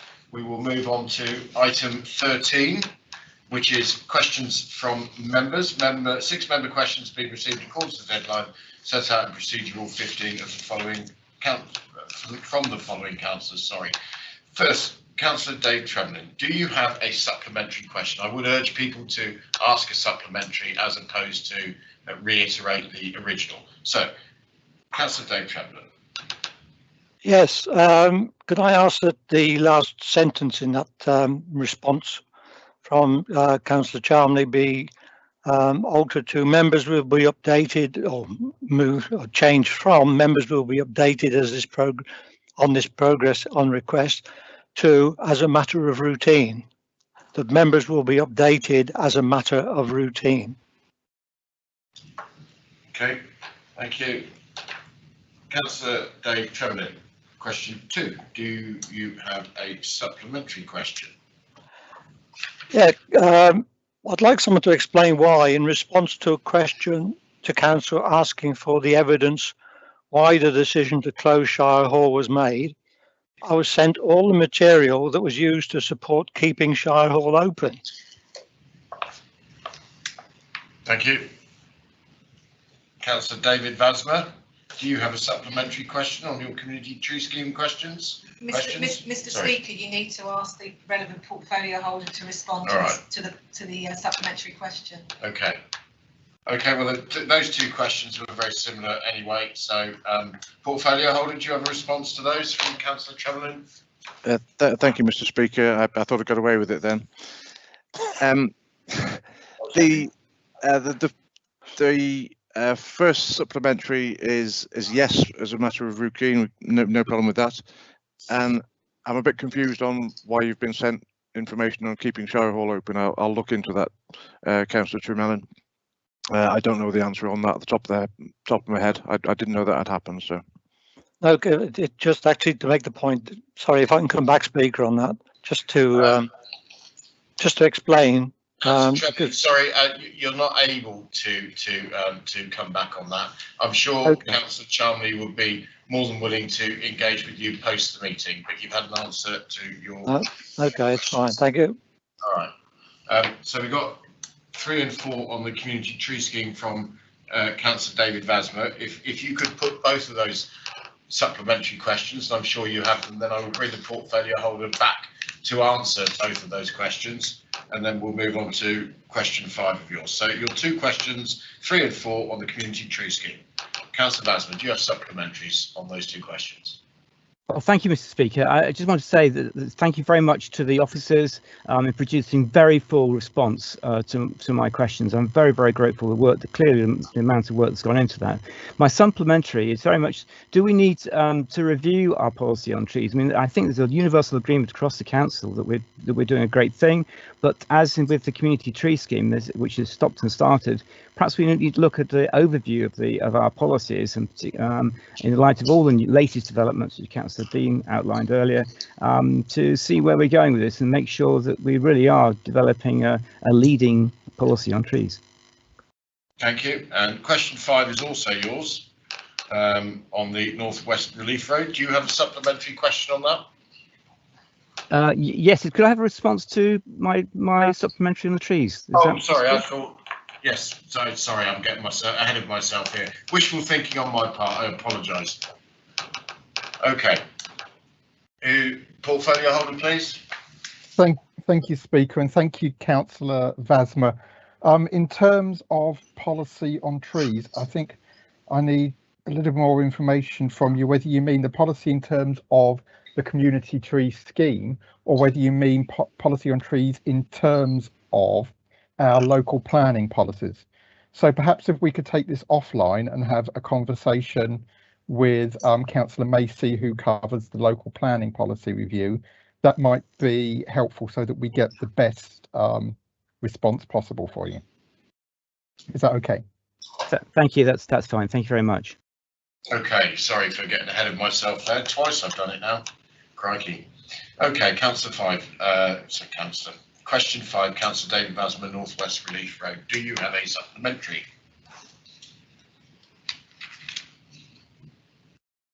You're on mute. Sorry. This question is about the Northwest Relief Road, and one of my concerns is the exposure the council is going to have to any cost overruns on the Northwest Relief Road. In the meeting that I listened into, it was said that an agreement with Balfour Beatty would result in Balfour Beatty taking on the responsibility for any cost overruns. The implication of the answer I've got today is that the Shropshire Council will still be responsible for any possible overruns on the Northwest Relief Road. I'd just like confirmation of that. Thank you. Councillor Steve Davenport. Yes, the council will. Sorry, I didn't see original question, David. But yes, the council will be responsible. That's my mantra all the way through. It's got to be on time, on budget. Thank you. Right. Question number 6, Councillor Tracy Huffer and Andy Boddington on COVID. Do you have a supplementary question, please? Yes, thank you, Speaker. I have one on behalf of Councillor Boddington and myself. I wish to thank the portfolio holder for his comprehensive reply. My supplementary question is, as we have been confirmed as staying in Tier 2, what, if any, are the plans for a COVID vaccination centre in South West Shropshire? Thank you. Councillor Dean Carroll. Okay, thank you very much for your question. In terms of vaccination centres, a great deal depends on what vaccine we're using at any given time. For example, the Pfizer vaccine that is currently being rolled out has very exacting and very strict storage and transportation requirements. So in terms of that specific vaccine, I think that would be unlikely to find a suitable venue in the southwest of Shropshire. However, with the AstraZeneca vaccine, on the other hand, which is far more akin in storage and delivery models to the annual seasonal flu vaccine, there are absolutely abilities, and we have identified sites across the county, including in the southwest of Shropshire, that could be used for the delivery of that vaccine when and if, but hopefully when, that gets official approval. I just need to caveat that with, given the national concerns around vaccines as a potential target for organised crime, high security measures have been put in place around the initial vaccine rollout.